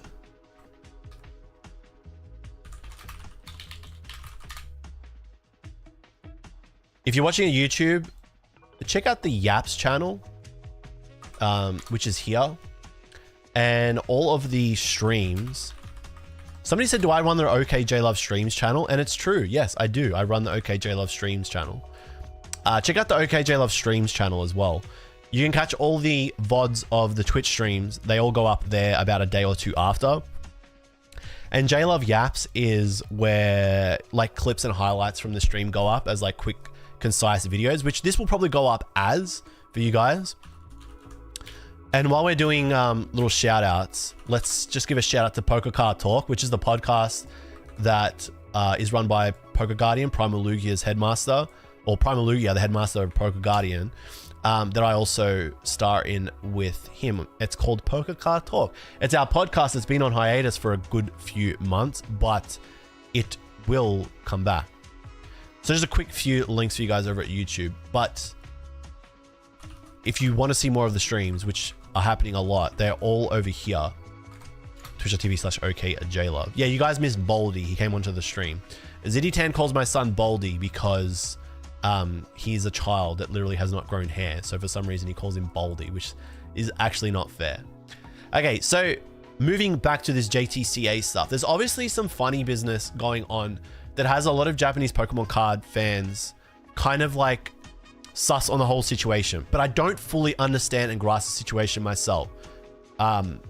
There's clearly like a little bit more or a lot more investigation that needs to happen. I don't know who this representative is here that's related to this card store, supposedly, which is Card Shop Hachi. I don't know a whole lot about Card Shop Hachi, right? But if I was to go to their, well, they call it Hatti, Card Hatti, Card Hut. He actually has a lot of hair. Hachi, Card Shop Hachi. Yeah, see, I don't know what the vibe is on this store. 17,000 followers, but I've never been there. Where are they? From Nampa? They're in Osaka? I've never been there. There you go. Must be new. Is it new? I don't know. Joined February 2023. Maybe I just never went there. They're in Osaka. They are? I've never... Are they in Nipponbashi? It says they're a 2-minute walk from Number Station. Are you coming back? You come back? Now you're just standing in here. All right, well, he's in the room. You're gonna hear Sigma. There's nothing you can do about it. He's probably confused and trying to understand who I'm talking to. So there is a weird web here. Okay, go get a drink. There is a weird web here, right? Because the people that are involved with this JTCA have links, as you've seen, Yamakom Asset Bank, this Yamaguchi CEO guy, to Card Shop, Valuable Card Shop Tokyo, have like basically a war chest of Japanese Pokemon cards and very expensive ones. On the record, having said that in the past they used to buy for international audiences or international people that contacted them on Twitter, but now are deciding to do that themselves, to buy the cards, grade them, have essentially grade them within ARS, and then use that as like a war chest to be like, if you want these cards, you have to buy the ARS graded cards. So there's weird links there. There's links to then him and this other guy that apparently was deleted from the website, but wasn't, according to this.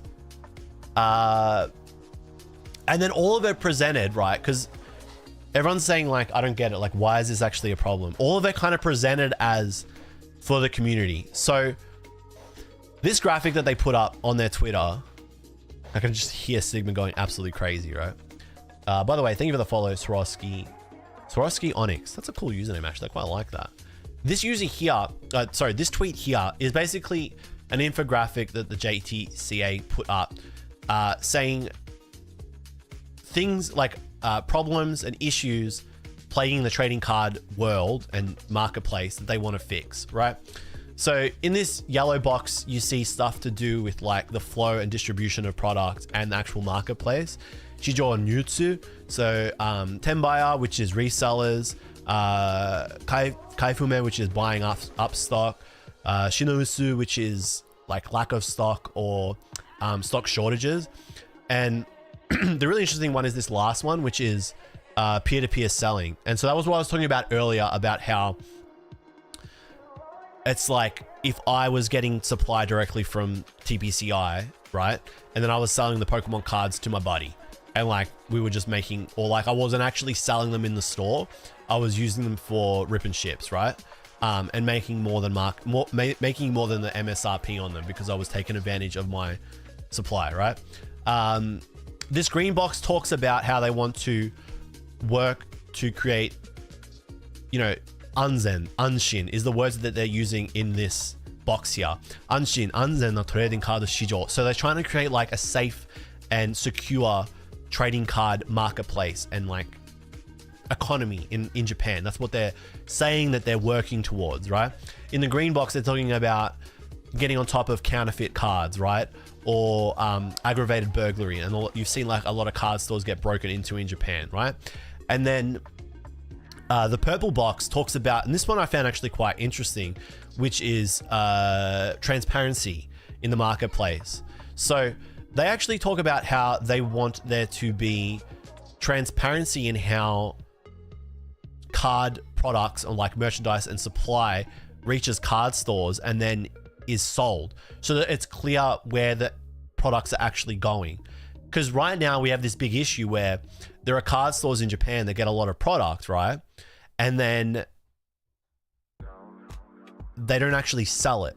And then we're also at the same time seeing rip and shippers or people overseas, like obviously like card stores. Like, now this is a really awkward one. I'm not going to go on the record and say any names of specific stores, but there are really big stores in the West and in America specifically that somehow get a lot of supply of Pokemon cards. And when new sets come out, they have them very early and they are selling lots and lots of boxes. And they're very often selling them at, 3 to 4 to 5 times retail, depending on the set and how much hype there is. So that's always been this really weird thing where it's like, how are they getting so much stock? Like, it's not like they're getting, I think my mother-in-law just left, which is possible. I said I would maybe need like 10 or 20 minutes, but that's fine. Sigma's pretty chill. It's always been really weird because it's like, how are they getting so much stock? Like, how can an international store have so many Japanese Pokemon card boxes, cases and cases of them, but they're not actually based in Japan? And we know the Japanese Pokemon cards aren't for sale outside of Japan per, the terms of the distributor.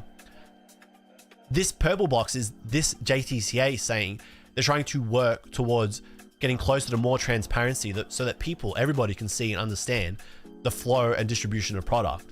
So these are all fantastic things, right? Because a lot of people, like when I'm saying this earlier, right? When you see those headlines saying that they're moving to regulate the Pokemon card space and stop scalpers and stop counterfeit cards. Those are all fundamentally really good things that we need to be working towards that would benefit the hobby entirely, right? And that's what the JTCA here are presenting and saying that they are doing when they are going and literally getting in front of Japanese parliament and the Diet and saying, because they presented to them yesterday, this all happened really, really quickly. These are all fantastic things, right? But them saying that when they have so many ties, right, to all these really sus card stores, like you're seeing in this list, like, and I wouldn't say Dragon Star is sus, but I mean, they do a little of the oripa, right? But I guess the good thing about Dragon Star is they don't sell booster boxes at inflated prices. But card stores like Magi, who sell booster boxes at inflated prices, card stores like Card On, as you guys saw in those tweets, selling new release sets of One Piece at market price, right? Valuable Card Tokyo that have these war chests, that have these links to ARS grading. It's hard to really trust and believe that the JTCA has their best interests, the best interests of the card collecting space in mind when they have such a weird background. It's essentially like GameStop, right? And I gotta be really careful about the verbiage I use, but like GameStop don't exactly have the greatest, they don't have the greatest image, right? Or they don't have, what's the word I'm looking for? They don't have, it's image, right? They don't exactly have the greatest image amongst Pokemon card collectors because, you know, when the UPC got revealed, within a day or two, they were selling it for $600, right? Which is 3 times retail, right? The whole GameStop power packs, there are people that like them, and then there are a lot of collectors that think it's not great, right? And so it's like if GameStop all of a sudden was saying, hey, we're going to create this organization that is going to protect Pokemon card collectors and players. We've got the best interests of players in mind. We've got the best interests of collectors in mind. And we're going to work to create a more sustainable and engaged community, and we're going to grow the culture of Pokemon cards together. But the people spearheading that group are GameStop, and then other really sus, you know, companies like companies that like, it's because you don't want to fucking slander these guys, right? I'm not like out here shitting on slandering on them, right? But they have like checkered history. Like PSA have their checkered history of doing sus things, like the stuff with the lenticular deoxys, or that guy's Pikachu that they just lost and then all of a sudden they found and they offered him a lower buyback price, right? Companies that don't have a lot of goodwill, right? That's a great word. Thank you for saying that word.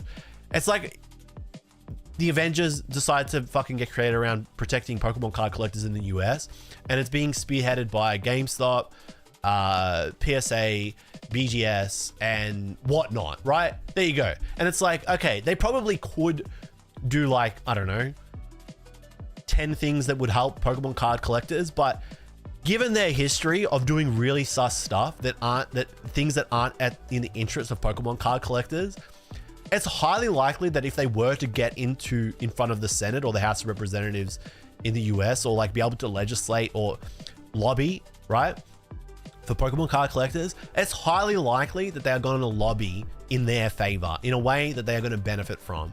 It's not certain, but it's fair speculation to say, look, it's kind of likely, or I have doubts about whether they truly have the best interest in collectors in mind, or whether they have their own interest in mind purely. So that's what this JTCA is kind of projecting for Japanese Pokemon card collectors right now.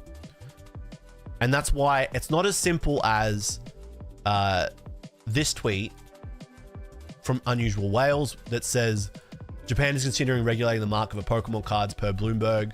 And then Nexerto saying that they are launching a government team to fight scalpers and fake cards in popular card games. Like I said, they aren't doing anything yet. This is just a group that yesterday got in front of them, presented their opinions, right? And the things that they want to change. And that's it so far. None of this has actually happened, but it's brewing. And who knows where it goes, but the people behind it have weird ties that are kind of sus. And that's kind of the long and short of it. There's a lot to sift through, and I need to go and spend a good fucking like week basically going down this rabbit hole. But I felt like it was important enough to talk about early and quickly with you guys. And so that's why I kind of wanted to untangle it all here on the stream together with you guys today. So that's where it's at. CoffeeZilla might want to check stock prices after this announcement. It may be as simple as a stock price pump and dump. Well, if we go to Rubber, can you DM me that fucking graph that we always look at that you post every day in God chat? Or can I find it?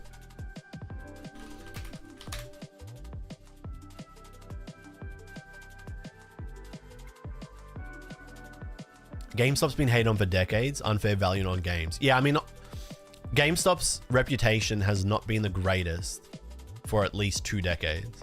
Which is kind of funny because in Australia, EB Games have actually had a pretty good rep for a long time. And it's only since they got into trading cards that sentiment on them really changed. And people don't think very highly of them anymore.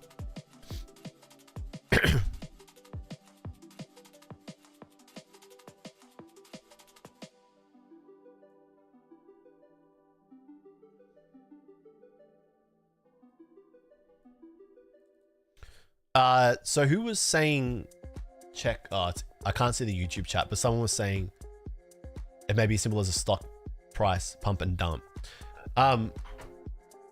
We've spoken about this graph on the stream before, but it's basically an accumulation of its time versus total value or total sum of sales, and the bars you see are volume. So volume of sales, right? Aggregated from primarily Macari. So every day you see, I don't love this graph, but it's like the best we've got. Hello, Brensay, good to see you. I don't know how much of this you caught. You'd be actually, we might have to chat because I think you're gonna be you'll help me. You'll be able to help me. Now it sounds like I'm coming to you for help, but you'll be fucking interested in this anyway. I'm sure you've seen all this stuff that's happened with the JTCA. But it could be quite interesting to work on this together with you if you were interested, but we can chat later. But yeah, I don't exactly love this graph, but it's kind of like the best we've got to just get a feel for what's kind of happening in the Japanese card market and space. But basically it's time versus total value of sales, some of them, with the bars being volume, right? So you can see it has not gotten close. This bull run that we're on hasn't gotten close to the 2023 high in Japan. It's important to note that this is in Japan, right? And it's constantly changing. There's a much lower volume of sales aggregated over this period, but it's still quite high, the total value. But you can see that even though things kind of like took a bit of a downturn in the last month and a half, it's kind of like stabilized at this point here. And it was trending upwards, but now it's kind of going down. But again, this isn't the best indicator. It's just a quick glance. It's not to be taken as gospel. So I wouldn't say prices dumped, but I guess we'll see how this moves over the next like 2 to 4 weeks based on this JTCA establishing or like fucking fanfare thing that's popped up, you know? In a nutshell, big money is trying to regulate cards in Japan. It's probably the best way to put it, because there are big money groups in Japan that are that have like a lot of influence, and I'm learning about some of them.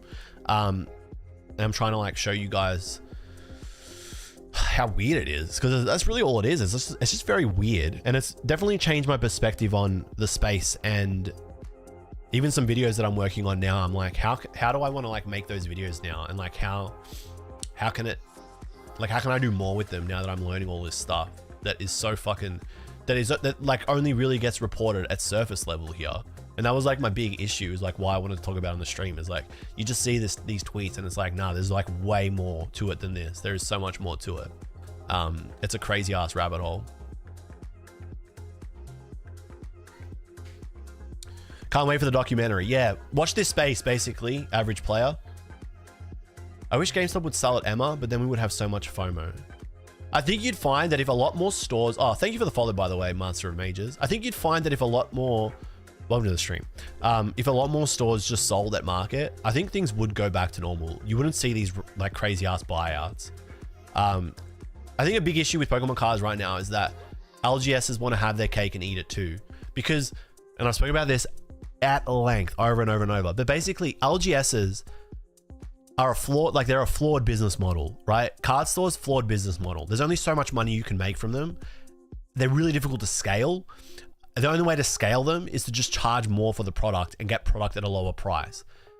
To scale it further, you have to do really grimy things that people in the space don't necessarily like rip and shipping, selling product they get at distributor prices, at market price, stuff like that. You know, moving to singles, graded slabs, and mystery bags. Like, scaling involves dipping your toes in the fucking pool of bullshit.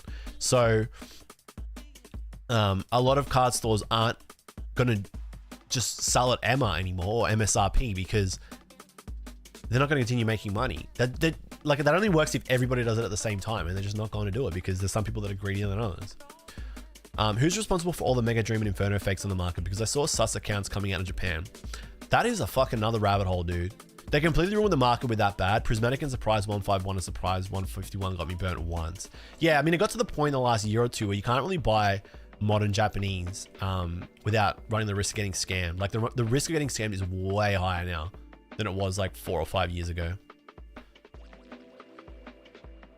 Even LGSs hold back products because they know it goes up later. Yeah, that's a big issue that we have. Even like we have that in Australia too. There was an LGS that got involved, got accused of doing that, and there's no exact hard proof that they did it. But it didn't look great, and they got very upset when people alleged that they did do it. Yeah, that was like kind of a weird one.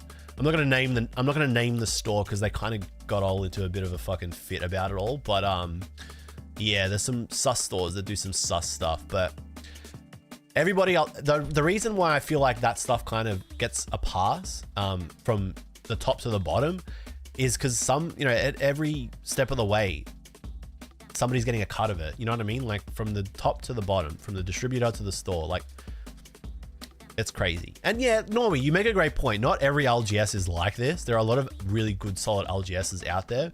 A lot of really good LGSs in Australia that don't do this stuff. And even in Japan, there are a lot of good card stores that don't, get involved with the whole oripa stuff, right? But at the same time, there are a lot that do, and they kind of ruin it for the rest of them. Because then you get the general negative sentiment online that all LGSs suck. So yeah, it's a weird one.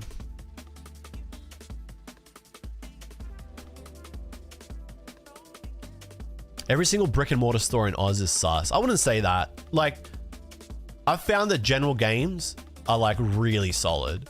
They always implement 1 per person limits. They sell as close as possible to retail, if not. If you go on release day, they're always 1 per person limits, and they're selling basically the lowest, because you can't really get a booster box in Australia for new English sets for less than $300. It just doesn't really happen. There's another really good one in Adelaide. I haven't been to, but the guy who owns it is a legend. He watches the channel, and I'm not just saying this because he watches it. But he's always hooked me up, and I know he hooks people up in Adelaide too. I wonder if he's watching. You can just shout your store out.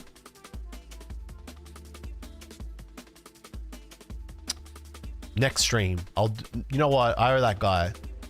I owe him a lot. I'll have to just go to Adelaide and make a Shin Tokyo. I'm pretty sure it is. In Adelaide, it's supposed to be legit. And at least the guy that runs it is cool. I'm pretty sure it's Shin Tokyo. Otherwise, if it's not, Shin Tokyo just got a major shout out. Hell yeah. Hello, Zombie Walk. Good to see you. Thanks for coming down. Yes, I can stop the ad. I only work with FLGSs too now for bulk orders out of Japan. Ensure players get a cheaper price based. Haven't ordered from General Games. I'm going purely off my very limited experience ordering hypermodern singles online. General Games, can't go wrong with them. I find every time I shop at General Games, I'm having a good time. They're good people. All right, guys, that's all for today's stream. As you can see, there's a lot to. I mean, I kind of like want to go and read more. You know what I mean? Because I want to be able to share more with you guys, and I want this to be easier to understand. But that's the skinny of it, and it's still hella confusing. It's hella confusing, but you can see there's just a lot going on. It's a crazy, crazy ass web to untangle. But hopefully I'll be able to share more with you very, very soon. No tier list stream, unfortunately. No. So the tier list stream is going to be moved to next week, and the black and white, black bolt white flare binder stream will continue next week as well. We had a change of plans today. If you're feeling confused, watch the VOD. Otherwise, wait for the Yaps to go up, which will be a condensed version of the stream that'll go up at the Yaps channel. If you're not yet subscribed there, go and give it a sub. Help the channel get to 1,000 subscribers. Will the video be dropping on YouTube? Delayed, reworks, and personal crisis that I had this week. But fucking fingers crossed, bro. Next week. Hey, you're here. I'll give you a sneak peek. We're almost there, bro. We're so close. I can taste it.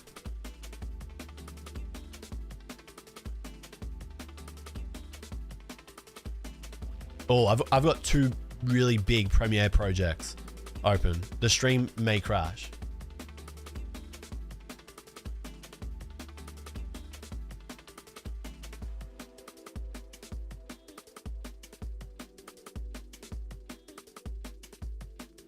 It's gonna crash.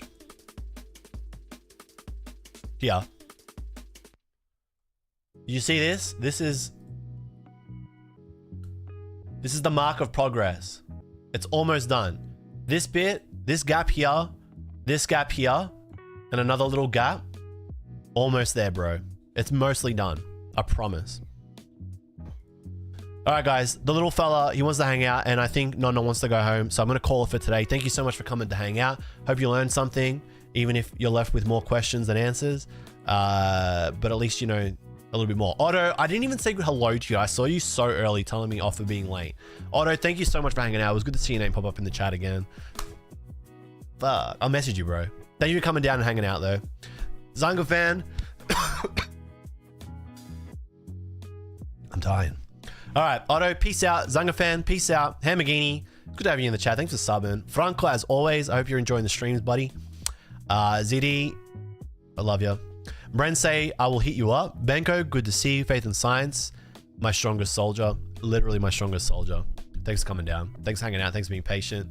Razdog, as always. NT Colas, just log him a nice stream. No, well, no worries, man. You do you. Lol, take care, buddy. I'll chat to you as well. Aiden DeVito, have a good one. I just got back to stream. It's ending. It's so over. That's what the VOD's for. VOD channel. Check it out. Nick Red Leader. Cheers. No, thank you. Thanks for hanging out. And all the people over at YouTube. It was good to see you guys again. If you're watching this at YouTube, I'm almost back. I promise. I promise. I'm almost there. There's almost a video coming out. I swear it to you. I swear it. Genki94, thank you for coming down. Age is official. Look, damn, I just joined. That's how it be. We'll see you next time. Come and watch over at Twitch. If you're on YouTube, just come and watch over at Twitch. That's where we're always streaming. Guess, it was nice to have you in the... Oh, Goosus. Sorry, I kept calling you Guess. Goosus? Or Gus. Gus S, 5743. Kanto Club, your average player. Thank you so much for your input and the discussions and the discourse. Bernie Brody. Take care, buddy. Norway, as always, see you in another year when I catch the next one. I'm going to do a Europe stream too. We're going to figure out what we're doing for Europe though. All right, guys, that's all for today. Thank you so much for hanging out, and I will catch you next time. Make sure to join the Discord if you haven't. Join the Discord. We're going to start running the monthly giveaways starting in August. More to come on that next week. Coming soon, TM. Peace out, little pig oink. It's always good to see you in the chat, man. Have a good one. All right. Oh. Ah, get out of the stream, you cheeky. I know you're going to take the shoes off. All right. Hang on, wait. You're going to get in the stream. Careful. You got a little glimpse of little Sigma there very quickly. He ran to the frame. He'd just be wondering. He just wants to show me his shoes. All right, guys. See you later. I'll catch you next time. Thanks for hanging out. Bye.